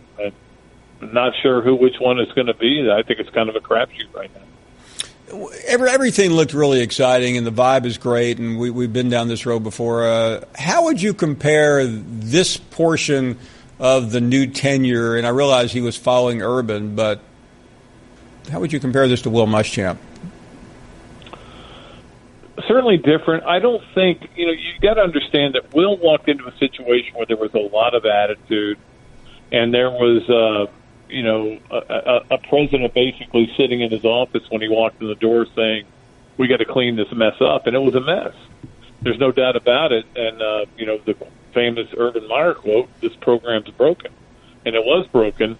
So that was a big part of what he had to do. This program is not broken. It just doesn't have the talent it used to have. And obviously when you go 4-7, it's not a good thing. But there were a lot of extenuating circumstances. You had the 9 guys, the knucklehead 9, as I call them, who didn't play at all last year. Really good players that hurt them, and then you had a ton of injuries, and then you had a coach get fired in the middle of the season. So, I think they've got better players than that. I think they got better talent. I see an 8-win team right now, like 8-4 is what I would say. But there's nothing to say they can't do better than that, and there's nothing to say they're gonna do that either. I think the schedule's not bad. It's manageable, but there's still a lot of losable games, and I don't know that there are very many that aren't winnable either. We heard Dan say yesterday that the only game he really cares about is Charleston Southern. Not that anybody believes that. The game at Mississippi State has drawn a lot of attention, but help me understand this game here, November 10th. I was down there when Muschamp showed back up for the first time. It really wasn't that big of a deal, but this will be a little bit different. How would it go over if Will Muschamp walked in there and beat Dan Mullen first time out, or would it matter? I don't think it matters. I think people are over that. They've already been through a coach since then, since Muschamp was here. So and I think most people really liked Will, and I think there's at least a group of people who thought, man, if this was another place, they could have given Will a couple more years, and he might have been able to get this thing going in the right direction. But the negativity got to be too much while he was here in his fourth year. Okay. What about Pat? If Florida meets Michigan in a bowl game, does that up the ante a little bit with McElwain on the other side? We should be the ones setting up the bowl games. I think you know that. We would have some great battles. I mean, Texas A&M, FSU's a lock, right? We got to have that game. So, there's a lot of things going on out there with different coaches and everything, but I think it's more about the Florida Gator Nation has just been beaten down from when you have 2 4-win seasons in 5 years. I mean, even during the bad years, before Florida was winning SEC and national championships, that wasn't happening. They weren't losing 7 and 8 games in a 5-year stretch. So it's just been a kind of a weird deal here. And now Florida fans are hoping that Dan Mullen's going to build it back up. And I think they're going to be a little bit patient with him. But if Will comes in here and wins, I don't think they'd be that surprised. I think Will's doing a pretty good job up there. A couple of seconds left, and maybe because I'm Georgia-centric, having been there yesterday, but how is this Georgia resurgence playing in Gainesville? I was watching the show earlier, and I think one of your callers said it right. Look, we've seen this before. I don't know that we've seen it at this level, this scale, where in the second year they're a play away from winning the national championship, and that then follow that up with the number 1 recruiting class. And I think everybody's kind of like waiting to see, is Georgia about to become the Alabama of the East? or are they going to be like the Mark Richt teams, where you never knew what you were going to get? You might win 10 games, but not win the East. You might win 9 games and not go to a great bowl game. There's a reason he got fired, with all the success he had. So I think I think the average fan that's kind of doesn't have a skin in it is basically saying, let's see what happens here. I don't think there's any question what could happen very positively for Georgia. I mean, I think they're going to have a really good team next year. But there's no guarantees, as we all know, in this game unless you're Alabama. So true. Pat, always great to be with you. Thank you so much. All right, Paul. We'll see you, buddy. Pat Dooley, always nice enough to come on and always interesting. I'm sure the Georgia fans love that response. We are going to take a break. More of your phone calls. We have a long way to go. The author of the Jalen Hurts article, the one where he pretty much said his father said his son going to be the biggest free agent in college football history. He'll join us next hour. We're back after this. You're listening to the Paul Finebaum Show podcast. William is up next in Charleston. William, good afternoon. Can you hear me? Yes, I can. Thank you very much. Good to hear from you. Okay, I had you on speaker there. I'm sorry. Not a problem. I was involved in something else, but I'm back to you now. Well, I appreciate you calling. All right. Well, I appreciate you taking my call. Something's been sort of eating at me for months. The UNC ruling referenced the violations, their academic fraud that they committed supposedly for 18 years. It's absolutely tragic. I mean, nothing was done to the school. It is stunning. If you read, there were some articles done in the Raleigh News and Observer. They're absolutely damning. Yeah, let me say, I read those, and I will try to explain this to you, and it's not a good explanation, but it's the only one, that I think everyone who understands the real world knows what happened there. The problem for the Committee on Infractions is that they really, in the end, did not have jurisdiction, and they had to give them a pass, even though I'm sure they would have preferred to not do so. But in the end, the fine line between academic fraud and the purvey of the NCAA is very narrow. I would dispute that. Well, I'm telling you, I spoke to people that were pretty significantly involved, and maybe they were copping out, maybe they weren't, but it is a big mountain. And one other thing, and you know this from reading all the articles. You had a committee fighting a university that spent $20 to $25 million on legal fees that were able to mitigate every comma and every punctuation point, making it even more difficult. Yeah, and that's part of my point. Oh no! Listen, the NCAA is a total joke. I mean, I'm in agreement with you. They said in that case, we just really don't care. Now, I will say this: had that been Murray State, they probably would have put them out of business. Oh, absolutely. Had it been some lower tier school, maybe not in the ACC, obviously. One problem now that the NCAA, and this has been about a 15-year-old problem, and never really was an issue until then. But now, because the schools just fight everything with legal firepower. It's a cottage industry now that you have these law firms that specialize, made up primarily of former NCAA investigators, and it's very difficult to hold up because the NCAA does not really have qualified investigators. I mean, they're basically the Keystone Cops now. They don't do anything on their own. They follow investigative reporting around, and when they read something, they go investigate it. Could I ask you to do something for me? Sure. Could you have your 2 young lads investigate this and come back with some information regarding this 18 years of fraud and lay it out and see if we don't actually find a rhetorical skate given to UNC? And that's exactly what's happened. We are in agreement, totally. Okay. If your 2 lads could investigate this thing and lay it out, what happened, what was done over 18 years. And by the way, the community, the staff, the faculty, the coaches, they all knew what was going on. Please. Come on, 18 years, please. We got it. Hey, thank you, William. Thanks so much for your patience. By the way, I love your show, and I love Phyllis. Well, we all do. Great to hear from you. I'm is up next. I'm in.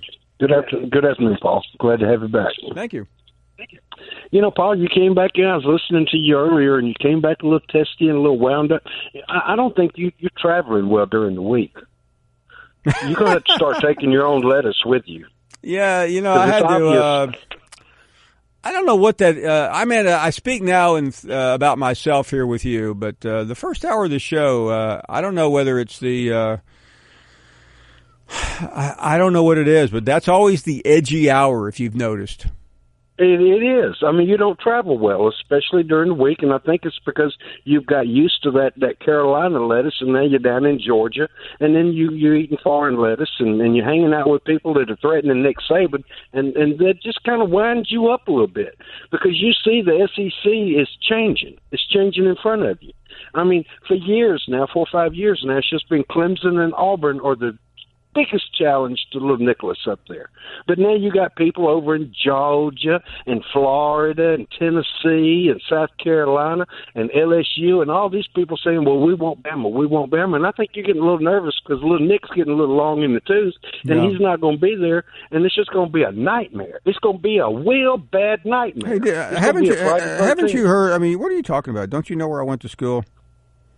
I know where you went to school, but I know where your heart is. No. I'm a Georgia man now. Yeah, I know that. Nick told you to go see what Georgia's doing, so you come back and tell him what they're doing. I tell you what, I wish you could have seen my phone yesterday. I was snapping pictures of formations, texting them to Nick. I was snapping pictures. The recruiting board. I got into. I said, Kirby, could you give me a second?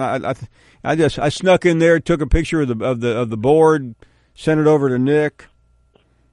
And now you got this Jalen Hurts conversation. He's going to be the biggest free agent in college football history. And then you got that little fragile Tommy Two-Tone too over there. I mean, that boy's got bad bones. He may be unique, but he's got bad bones. And now Hurts talking about leaving. I mean, that's got you can just feel the earth shaking in Tuscaloosa. I feel the earth move. I mean. Yeah, absolutely. And Carol King did too. All over my. And she, and you know, I feel the sky coming down. Yeah, you're coming down. But it's not going to be the earthquake game. This is going to be this is going to be a nightmare for you. I'm confused. Which game are we talking about now? We're talking about Hurts leaving and that little fragile kid up there with the bad fingers. He won't even be able to wear rings. They have to give him a necklace if they win anything. As always, Paul Finebaum, it's good to have you back. Carry your own damn lettuce next time you go out of town. War Damn Eagle, we're only getting fat. Squirrel is next. What do you say, Squirrel? You know, a national championship necklace wouldn't be bad, really. I tend to agree with you on that. It's not a bad idea, really. So, but no, you did seem a little testy in that first beginning of the show there, so I just had a couple of quick things. I don't know what's going on. You think it's the...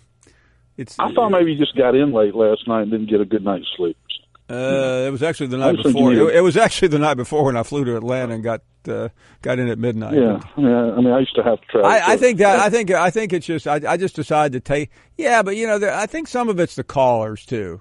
Yeah, I guess it could be the callers. I refuse to take the blame for what happens on this show. When in doubt, blame it on the caller. Yeah, it's always the caller's fault. But no, two quick things. But while I was on hold, I had to listen to Phil Fulmer, and if you don't mind, I'd like to make a quick comment on the open letter. And I would just like to say, as someone who grew up just outside of Knoxville, that of all the things Phil Fulmer that I've witnessed, that probably had to be the cheesiest thing that I've ever seen in my life. I mean, and it wasn't even a fine cheese either. I mean, it was like that nasty cheese you put on nachos or something. I mean, it was like American cheese on a cheese plate. I'll tell you what I did. I went to a cheese plant in Pocatello, Idaho one time, and I've never had Cheese Whiz since the day I went to that plant. That was 20-something years ago. That's a long time. It was cheesier than that damn Cheese Whiz plant in Pocatello, Idaho, if it's still there. But no, I didn't call to talk about Tennessee. That was an interesting call about Sherman Williams. A little interesting interview about him. Are you familiar with the Pritchard area? I sure am, yes. Are you familiar with Africatown and the story behind Africatown? I've heard of it. I have not physically been there. Well, you know the story behind it. I mean, it was founded by the descendants of the last slave ship brought into the United States. Right. And it's a fascinating story for people interested in history and the history of that area. And they recently found the remains of that ship the past few months. Yeah, no, I did read that article by. Yeah, so it's like I said, Africa Town's. I mean, I was through there the other day, and I didn't know he was from that there. article. The young man named Raines wrote the article. His father's Hal Raines, and a pretty interesting story. It was fascinating, just an unbelievable story. Yeah, it really was for people interested in all that. But and that was one thing. But the other thing is just a service to your listeners, and I'm asking for the help from the listeners. And we can talk about this next week. But you mentioned Jim earlier, and as you know, Jim and I have had a few issues lately. And one of the things that seems to trigger Jim is his age, or a mention of his age, and things of that nature. So I put a poll on Twitter, and I'm just asking the listeners, based on Jim's voice only, nothing else, nothing you've seen or heard, or no allegations, just based on his voice, how old do you think Jim is? And I gave 4 ranges: 40 to 49, 50 to 59, 60 to 69, and 70 and above. And I've had a little over 100 votes so far, so I've got a pretty good sampling. I've got an idea how this poll is going. It's going to be a big surprise to you, and it's going to be a big surprise to Jim, I believe. But if anyone wants to get on the poll, Squirrel from MS. How's it going so far? So you're getting results? I don't want to get. You've got to vote to see the results. And I don't want to give the results out because that could sway the vote. Everybody may want to jump in. You see what I'm saying? Okay. So my advice is go on Squirrel from MS, vote, and then you'll see how the votes are trending. Okay. And it's going to be a shocker. We'll talk about it next week. I hope you have. By the way, in the industry, that's what's called a really good tease. Yeah, I mean, like I said, this gives us something to lead into next week. Have a good weekend. Get some rest. Aloha. Always makes me uncomfortable when veteran callers say you sounded stressed at the beginning of the show. Scott is up next in Gulf Shores. Hello, Scott. Hello, Paul Finebaum. I can't believe I'm on the air. Well, I am really happy you made it. Thank you. I'm late for work on account of this. I've been waiting around. I just had all kinds of things I had to say. Now that I'm on the air, I can't think of anything. Well, listen. First of all, I don't want you. You want me to write your boss a letter absolving you of being late? I'd appreciate it, but I think I'll be all right. What I do want to say is there's a lot of scary talk I've been hearing on the show today. A lot of people seem to be out to beat Alabama. And I don't know, is this usually, does this happen every year? With Alabama? Does everybody, is so many other schools in the SEC so motivated?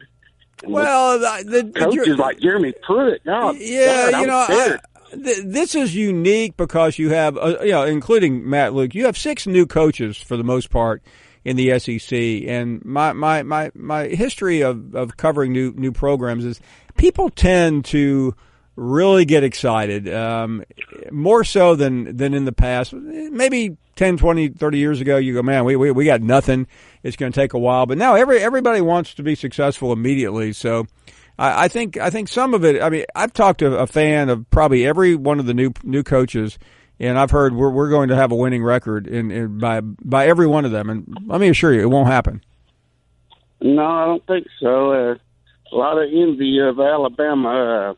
Alabama SEC dominance does equal Alabama Crimson Tide in football. And I really need to go on in here to work. Okay, well, listen, glad I got on. Scott, thanks. I love your show. I listen to you all the time. And roll tide. Scott, listen, tell your boss you were doing a public service by being on the Finebaum show. We have an hour and 15 minutes to go. We'll talk to the author of the Jalen Hurts father story. That's coming up in a few minutes. More from you when we come back. You're listening to the Paul Finebaum Show podcast. You're not worth a flip. I just saved hundreds of dollars by switching to Geico. I feel like a whole new person. Disclaimer, you will not become a whole new person. This is impossible. You might be able to join a gym or diet program, buy a new wardrobe, get hair implants, but your DNA and physical form will remain the same. Geico waives any and all liability if you attempt to become a new person, except a cyborg. If you choose to become a half-human, half-cybernetic organism with lasers for eyes, the Geico legal team would be cool with that because, quote, laser eyes are pretty sweet. Pew, pew, pew, end quote. Geico. 15 minutes could save you 15% or more. What a show it's been. Jimbo Fisher earlier. Great conversation with the Aggies' new coach, Sherman Williams, talking about life after prison. He only spent 15 years there, the former Alabama running back. And we're taking your phone calls right now at 855-242-7285. Blake is in Tennessee, and you are on the air. Go right ahead. Hello, Paul. Hi there. I have a question for you. Yeah, go right ahead. Have you been aware about Kirby Smart telling recruits that Nick Saban works out naked? Matter of fact, we reported that story yesterday. Danny is up next. How are you, Danny? Hey, great, Paul. How about you? I'm doing great. Thanks for the call. Hey, I waited a while, but you're always worth the wait, and the show is never the same when you're not on there. Well, thank you very much. Okay. I'm going to cover just a few things. I'm going to be quick about them. Number one, I think Alabama is going to be better off using the two-quarterback system because it's going to keep everybody happy. It's going to make the team a lot better, I believe it should have been done last year. I believe we would beat Auburn. And for the Yankees calling in and talking about, Alabama don't play anybody this year. If Ohio State and Michigan played in the SEC, they wouldn't win 6 games a year. They would be lucky to win 6 games a year. And schedule an SEC school. We played them all, and I know Ohio State got us at one time. Ezekiel Knight, I believe that was his name, he ran all over our defense, no doubt. And for Philip Fulmer, his letter, the best place for that is in an old outhouse somewhere. And, man, all you can do is call Finebaum and run your mouth about Alabama, be sarcastic and so forth. You just wait and see. Malzahn will be just another coach on Auburn's payroll, sitting at home, collecting money. Paul, aren't there coaches still collecting money from Auburn right now that's not working? I'm sure there's probably a couple from the 80s and 90s. I just can't remember their names anymore. Well, man, love the show, and I'm going to try to be a regular caller again. This is the first time I called since you've been televised. I called you several times when you were in Birmingham, and I always left you with this one thing, and I'm going to say it one more time, and I'll never say it again. Auburn, Alabama, the only place where your mama and daddy can get divorced, but they're still your aunt and uncle. Have a good one, Paul. Roll Tide. Thank you very much. Anyway, appreciate the call. We are about to, for those of you wondering what's next, we're going to talk to Matt Hayes in a minute. He did one of the most interesting stories of the spring on college football in the Bleacher Report. Yesterday, the story broke, and everybody was talking about it, including Nick Saban. The heading, will Alabama's Jalen Hurts soon become the biggest free agent in college football history? You go, well, who would have come up with a line like that? Well, how about Jalen Hurts' father, who gave an interview with Matt, an exclusive interview from Texas, who made that proclamation. Since then, Nick Saban has addressed it. He said he had a very positive meeting with Jalen's dad last week, trying to pour water on a raging inferno. We'll talk about that when we come back. One more hour to go. It is Friday afternoon. You're listening to the Paul Finebaum Show podcast. This is the best Do you hear me? of the Paul Finebaum Show podcast. We welcome you back. One more hour to go. It has been a fantastic week, and it's been a great show. We started off about 3 hours ago talking to Jimbo Fisher, the new coach of the Aggies. A lot to digest there. Sherman Williams later on, about 15 years in jail, former Alabama football star.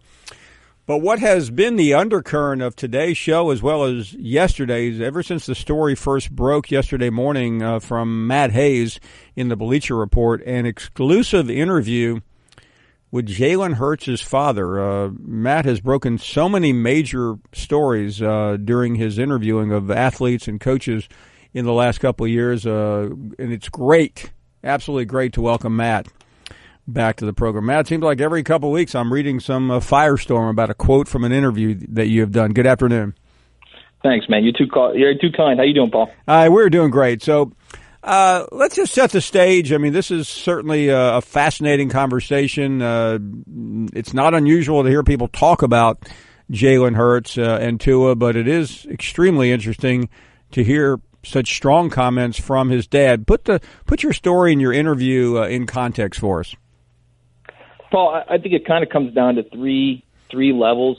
I think first and foremost, and Aaron Hurts was very clear about this, and he, Jalen feels the same way. Jalen opened the door to this. Jalen played poorly in that game. He opened the door for Tua to get a chance, and Aaron made that clear over and over and over again. If you want to blame someone, you blame Jalen because he's the guy that opened the door. I think number two, Aaron's the head coach. He's a very successful head coach in high school. He gets it. He's been through this situation before with players, certainly not at this level, at the level of college football, but he understands the idea of if some guy comes in because the other guy played poorly or the other guy is injured, this is what happens. Guys get their opportunity, they seize the moment, and this is what happens. And I think thirdly, Aaron is also a dad. He is a dad who, is trying to help his son. So I think there's different levels to look at this thing, and I think we shouldn't get lost in the idea of, Jalen may transfer if he doesn't win the job. I think the reality is Aaron, his family, Jalen, they all know Jalen is the reason this happened. So now it's up to Jalen to work himself out of it.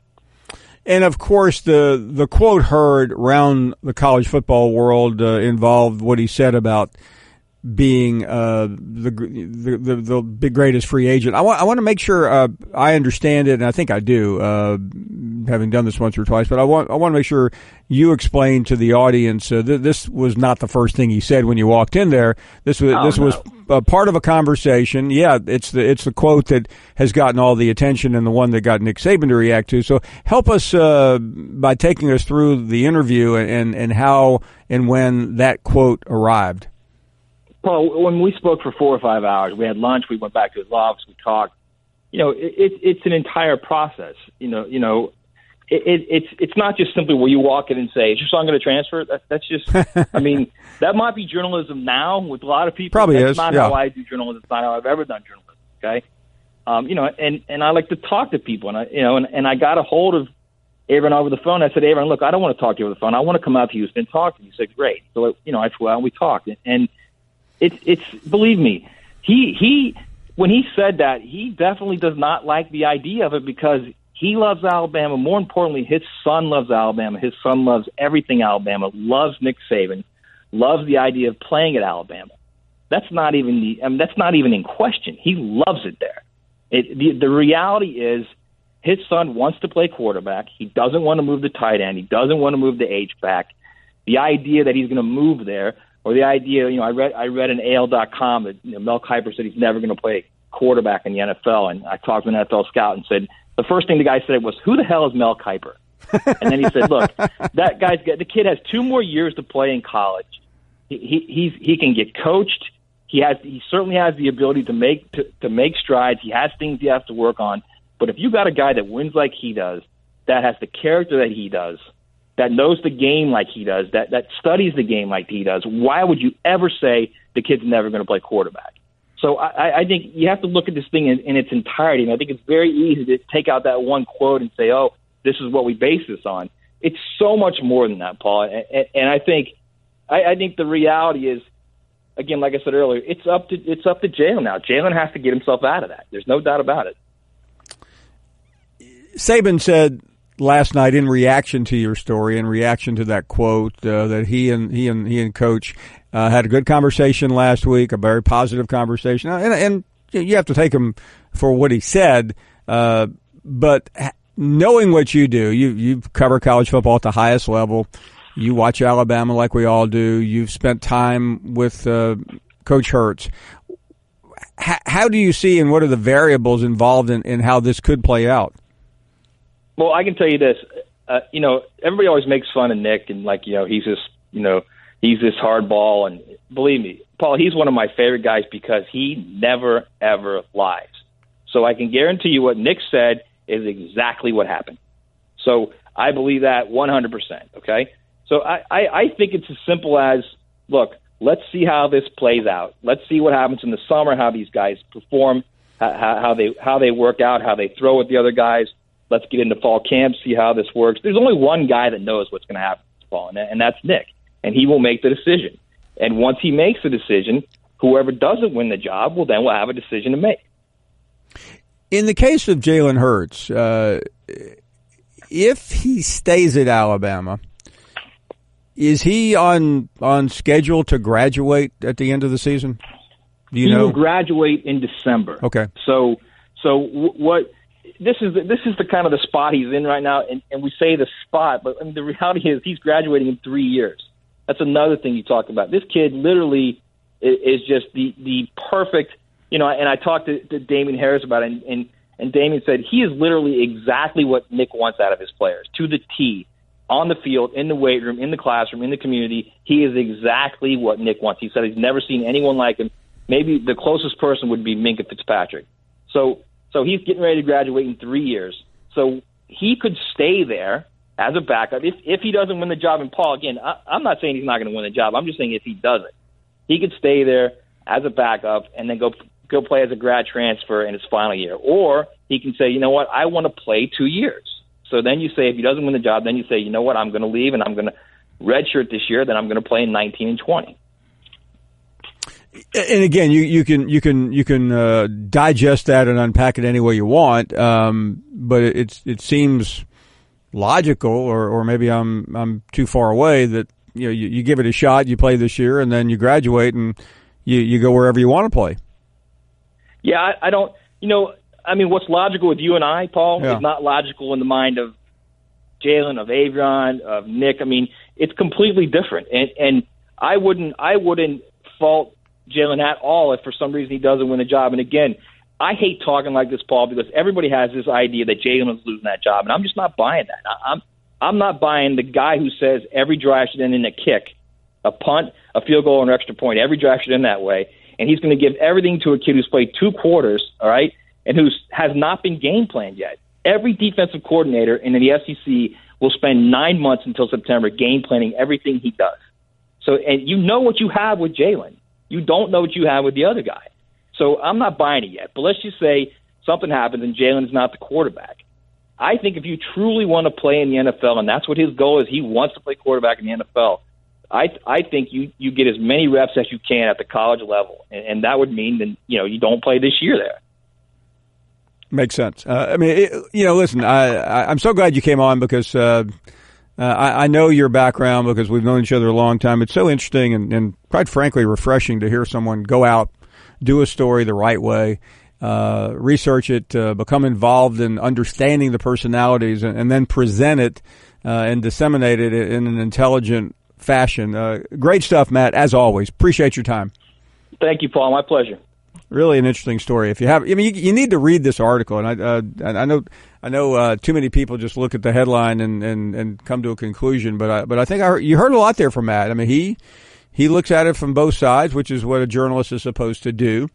One of convenience would be leave at the end of the season and pick your school. A lot of speculation out there even now about where he could end up. Or you say, you know what, I'm a really good player. I could spend a year perfecting my craft as a pocket passer, and then spend 2 more years. But when you're at Alabama and you've been the starter for 2 years, that is fairly difficult to do. We are going to take a break. Get your reaction to that. It's been a really good show with Jimbo Fisher early on, and you just heard Matt there. Your phone calls when we return. You're listening to the Paul Finebaum Show podcast. Legend is next. What's up, Coach Finebaum? What's going on, buddy? Legend on the show. What's going on, my man? I'm just getting back from Mobile. Went down to see the Godfather, Paul. You know, I had to go down once every year and spend 5 days with the Godfather. You and Danny Sheridan. How about that? Yeah, boy, I had a time, Paul. I had a time. Tell us Flew me about out it. on a private plane to Dauphin Island. Got to spend the night in the condo, Roof Chris Steakhouse, Wenzel's. Oh, it was nice, Paul. You talking to a Rolex today, Paul? Man, I went down there once and tried to see Sheridan. I think he left a Chick-fil-A outside his house and told me he'll catch me later. Well, he says he loves you, Paul, but, I have doubts. You know how somebody says something? Sometimes I have doubts, Yeah, I do too. I have serious doubts. But I tell you, Paul, the highlight of the evening, he took me to his house. I got through the gate, through the security mansion. guard. Yep, they let me in, Paul. They let me in.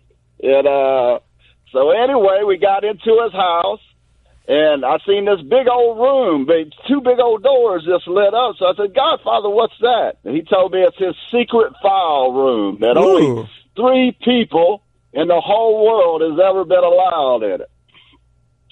So I convinced him to allow me to go in it, Paul. And inside this room is the most amazing thing. He's got 3 huge cabinets. One of them says comments. I asked him if I could open that one, so he used the key to open it up. It's got every university in the country in there, Alabama, Vanderbilt, everybody. I looked at a couple files. The next cabinet, Paul, said the NCAA. Now, he told me I couldn't get into that. I was like, come on, Godfather. I done came all this way. Let me see what's in this file cabinet. You're my mentor. Paul's my radio mentor, but you're my gambling mentor. So he allowed me to open it up, Paul, and pull out one thing, and I pulled out the polygraph test. Let me just say, Paul, according to the FBI expert, Cam Newton got paid to go to Auburn University, Paul. I just have to say it. I may get in trouble, Paul, but I just have to say. Then the NCAA talking like they was pumping, Danny was pumping them for information. The whole time I read a letter from the lawyer said the NCAA pumping Danny for information. They attacking a private citizen. What's wrong with them people?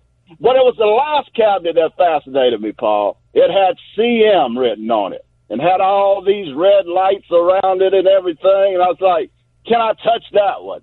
And the Godfather said, no, you can't touch that one. I said, well, what is CM? Cam Newton.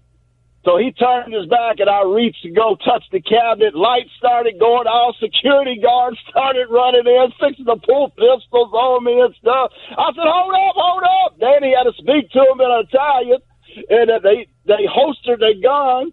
And I said, come on, let me look in there. So he let me look in that cabinet, Paul.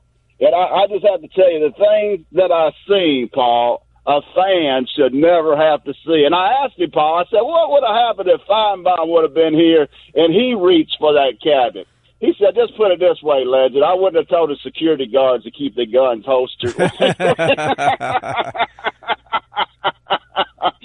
the Godfather's off the hook, Paul. But I got bigger news than that, Paul. Bigger news than that? At 6:30, John Hayes is coming on the radio show on the ride home on 99.5 LL with the Legend tonight at 6:30. Your producer, the famous John Hayes, coming on tonight with me, Paul. The same guy that you had some minor skirmish with a couple weeks ago?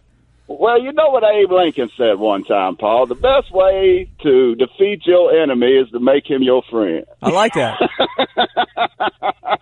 And that's what I do. If I have a conflict with somebody, some of my best friends in the world, Paul, folks that I didn't get along with right away, you know what I'm saying? I mean, they let you know they got a little backbone. John got backbone and information, so that's why we want him on the show. And I'm looking forward to it tonight. But, Paul, let me tell these Georgia fans something. And everybody out there, this Jalen Hurts situation really bothers me, Paul. I thought, why would your daddy come out 3 or 4 days before the A-Day game and say something like this? I don't even understand that situation right there, Paul. I don't understand it at all. As far as I'm concerned, Jalen Hurts has just as much opportunity as Tua to win this starting job. Go out Saturday, put up 300 yards and 4 touchdowns. Show everybody what you made of. As far as I'm concerned, I love Jalen Hurts. I don't want him to go nowhere. I just thought the timing was horrible, and I just thought the whole situation was really petty. in my opinion, the way his father handled the whole situation, talking about he'd be the biggest free agent of all time in college football. What kind of crap is that? You ought to say your son fixing to whoop Tua's butt and win the starting job if you're the greatest free agent of all time. I mean, there's a place for both of them. I just thought it was bad the way they did it. And for the Georgia Bulldogs, talking about they want to be Alabama and all this, you the Buffalo Bills of college football. There ain't nobody sweating you. Folks coming on here talking about folks in Tuscaloosa worried about Georgia. We not worried about anything other than the process, and the process has kicked your butt every time. Me and John Hayes tonight, Paul. Sports matters, baby. Love you, dude.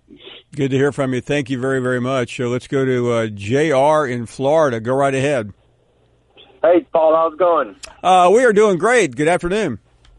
Yeah, I just wanted to address that whole Jalen Hurts and the Tua situation. Sure. I think that competition is a lot closer than people understand. I mean, you of all people would know, because how deep you know college football, this isn't just some prospect. I mean, this kid's the real deal that's behind him. I mean, yeah. Well, listen, I mean, here's why I think it's confusing, because Tua, picked up the broken finger right out of the chute. So, I mean, nobody really knows what's going on with him at the moment. But, is he a better player overall? Yeah, of course he is. At least, let me correct myself. He's projected to be a better player. Correct, and that was my other thing. I mean, you heard it from Trent Dilfer after his Elite 11 camp. He said he's one of the best quarterbacks he's seen in 15 years. And I don't know if Trent Dilfer would say a lie about that or something like that. Well, let me offer this, and Whitfield, the guy who is supposed to be the quarterback guru, told me a couple of years ago. George Whitfield, he was on Game Day for a couple of years. You may have seen him. He told me that Blake Barnett's arguably the best quarterback he's ever seen coming out of his part of the country, and the guy was out of Alabama after a game. So, I mean, I'm always suspicious of those comments, and I don't mean that in a derogatory fashion toward Trent, but I think we know the potential, and I think that's why Nick Saban trusted him in the second half of that game. Right, and I mean, you could just see, maturity standpoint from that throw he made on 2nd and 26. Telling, the reporter, I looked off the safety, and wasn't that safety Georgia's best safety? Their number one recruit coming out of there, the guy that's in the NFL draft right now. Exactly. Yeah, I mean, so to fool a player like that as a true freshman is pretty remarkable coming from that guy. Well, again, the one thing is you can trust Jalen Hurts. He has not performed brilliantly in the tougher games. But he is certainly he's got grit. I mean, the comeback against Mississippi State was awesome. I mean, he just hasn't been in that position very many times because Alabama is so dominant. But Tua still has to prove it though, and that's to be determined. I believe that Saban will find a way to keep them both there for the season, and if he doesn't, he doesn't. You still have one really good. You still have a quarterback that everyone in the league would want. Right. I mean, you look at, like you said, you know what you have with Hurts, but with Tua, it's untapped potential almost. Yeah, I mean, here's how we measure Alabama. They lost one game this year in the regular season, and the last 3 national championships they've underperformed. They haven't blown out the opposition. All the games have come down to the end. That's the only criticism you can find of Alabama. Absolutely. And, I mean, this might be the first time in a long time they've had a prolific passer or potentially a prolific passer in Tua. I would agree with you on that. Thank you very, very much. Joe is up next. What do you say, Joe? Good afternoon, Paul. How you doing today? Quite well, thank you. Well, I'm enjoying the show. I just now started listening to it about 15 minutes before the top of the hour because I've been busy working. Right. But I'm starting to like Legend more and more every day. He's starting to grow on me, and kind of makes me jealous there just a little bit. But anyway, I want to talk some football and stuff, and I'm going to be at the Bama game tomorrow, and there's a couple of things. One comment I want to make here in a minute, but do you know who the other quarterback that's going to be playing, since Tua is not going to be playing tomorrow? Do you know anything about the other dude? I mean, the other guys a little bit, but not enough. I mean, hardly worth really getting hung up on at the moment. Yeah, it probably ain't. And I'm looking for Florida. You had a thing yesterday. I know you put it on Twitter too, that Georgia fans, not only want to win, but they expect to win now. And, that was my impression from being in Athens yesterday. Yeah, I mean they're no longer talking about, well, we hope we can do it. They're saying we are going to do it. Okay, well, I mean, ain't that pretty much the same thing Ohio State says too, and other schools. Well, yeah, but I mean, Ohio State won a national championship 4 years ago. Well, I'm actually not just pulling, but because I don't really care for the Gators, but I think Dan Mullins is going to pull off the upset over Georgia this year, because I think Georgia just lost two. I don't know if they can recruit this early. They recruited good this year. Well, but remember something, Joe. They've had 2 top 3 recruiting classes. I mean, that is unbelievable. And there's only one other school that's done. Well, 2 other schools. Clemson has done it, and Alabama has done it. Well. Anyway, great to hear from you. Hope you enjoyed the spring game. We're up against a break. 30 minutes ago, Jimbo Fisher joined us a couple hours ago. We are going to continue with your phone calls at 855-242-7285. Back with much, much more. You're listening to the Paul Finebaum Show podcast. You're not worth a flip. Next, you're holding up the line, ma'am. What did you say? You're next in line for the water slide, ma'am. Feet forward and enjoy the ride. Okay, dearie. This does look fun. Whee-oh! You melted me. I've melted. The Wicked Witch of the West on a water slide? Surprising. What's not surprising? How much you could save by switching to Geico. See what you've done. Oh! Geico. 15 minutes could save you 15% or more. Welcome back as we wrap it up. 30 minutes to go. Been a good one with Jimbo Fisher early on. Let's get some reaction now. Chris is in Gulf Shores, Alabama. And what a beautiful day to be in L.A., my brother. Man, I miss it. This is Norman Rockwell-ish. I mean, it don't get much better than this. So give me, obviously blue skies. Yep. What's temperature? 75. I like it. I do. No windage. I mean, it's just, and I'm sitting up here on the porch with a beverage, watching Mama out there plowing. What's in the can? Well, actually, it's what's in the glass. We got a little Crown Royal and water. Oh, okay. I forgot it's Friday. I mean, it's splurge time. Why waste time on light beer on Friday night? That's right. This ain't a beer day. Crown Royal, man. Yeah, well, moving on up. I knew you when you were just drinking the cheap stuff. Yeah, the J.W. Dent and the Ezra Brooks. Yeah, elderberry wine. Yeah. What was that cheap wine that we used to drink in high school? I can't remember the name of it, but it was terrible. MD 2020. Oh my goodness! I think I still have a headache from my prom night. Or Boone's Farm. Boone's Farm's what I was. I mean, it was like all kinds of stupid, like cranberry wine, and I mean, it was terrible. Whatever it was. It was like Kool-Aid, and then they decided to spike it. Yeah. Now, by the way, I can still taste that spike punch you would get in college.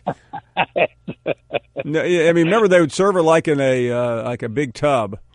Oh yeah, get one of them 5-gallon wash tubs. And, just let her rip. Give me another one.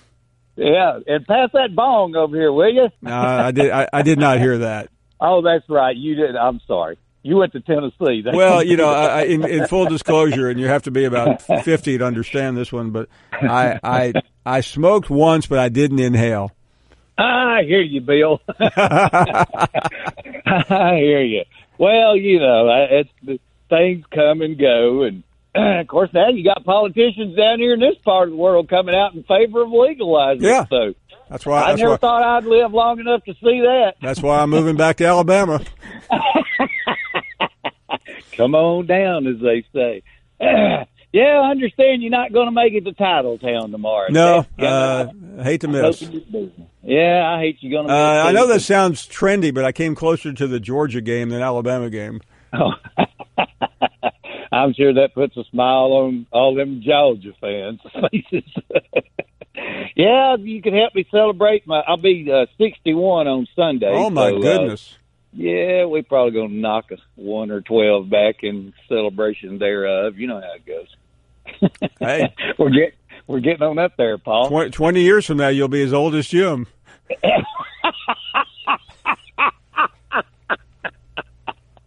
I heard Squirrel's call. That's getting rather creative, wouldn't you say? Well, I get lost when people start talking about that Twitter. I can't. I do too. I used to go on there for the porn, but totally unnecessary now. You know what I mean? Well, when you're married to like a teenager like you, yeah. Hey, I always said if I was going for number 3, she'd have to meet 3 qualifications: beautiful, can cook, and be young. And I thought there wasn't a woman in the world would fit that criteria for Chris from Gulf Shores. And that was before I made the trip to the Far East. Oh. Let's see. What was it, that song by Rod Stewart, Every Picture Tells a Story? Oh, yeah.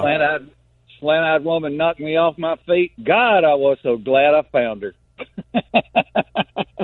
and the line that led up to it, the women I've known, I wouldn't let tie my shoe. I don't know about you, but I remember my one night in Bangkok. It was a doozy, huh? We need your guys back there behind the glass need to find that song for some bumper music. Oh yeah, they probably have never heard it. Speaking of Rod, yeah. He's going to be at a Jazz Fest next week, along with a multitude of others. Yeah, I was just told by our friends running the board we are not allowed to play that song. Oh, really? Oh, I got it. Yeah, it ain't PC these days. I forget. See, sometimes, like some of your other callers, I drift back in my mind to the old days of the Paul Finebaum show when you could play songs like that and, tell tall tales without having to curb it for the audience and everything. But that's okay, Paul. I love this show. So you're the one, Chris. You've done real well for yourself.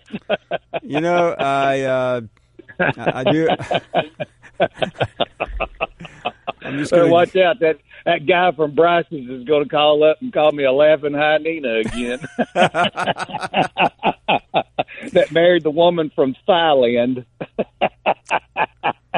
What a jackass. I guess I better get off. Yeah, you better go. You better go because something tells me that glass needs a refill. Y'all come see us. Okay. Chris, a veteran of the show, if you couldn't figure that one out. Rick is up next. How are you, Rick? I'm doing good, buddy. How are you today? We are doing great. Thank you.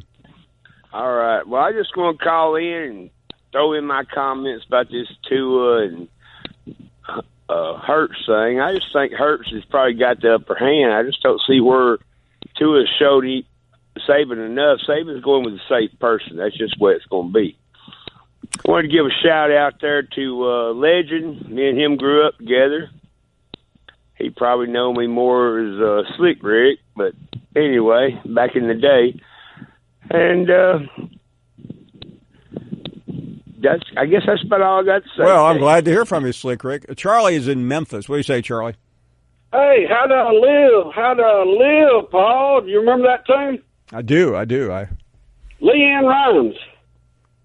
Know her well. And hey, back in my Troy days, it was, since you had your pal on there, Chris, it was Hunch Punch. You made a punch in. Is that what that stuff was? So what did you put in that big bucket?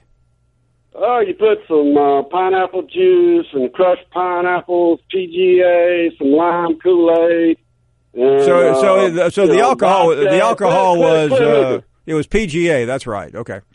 Yeah, pure grain alcohol. You made clear liquor. Yeah, I remember. Anyway, I was watching your Jimbo Fisher interview, and I was wondering, you know, I'm an Alabama fan, but I got friends and family that are big Jimbo Florida State fans, and he was talking about the process, and he didn't really mention Florida State at all.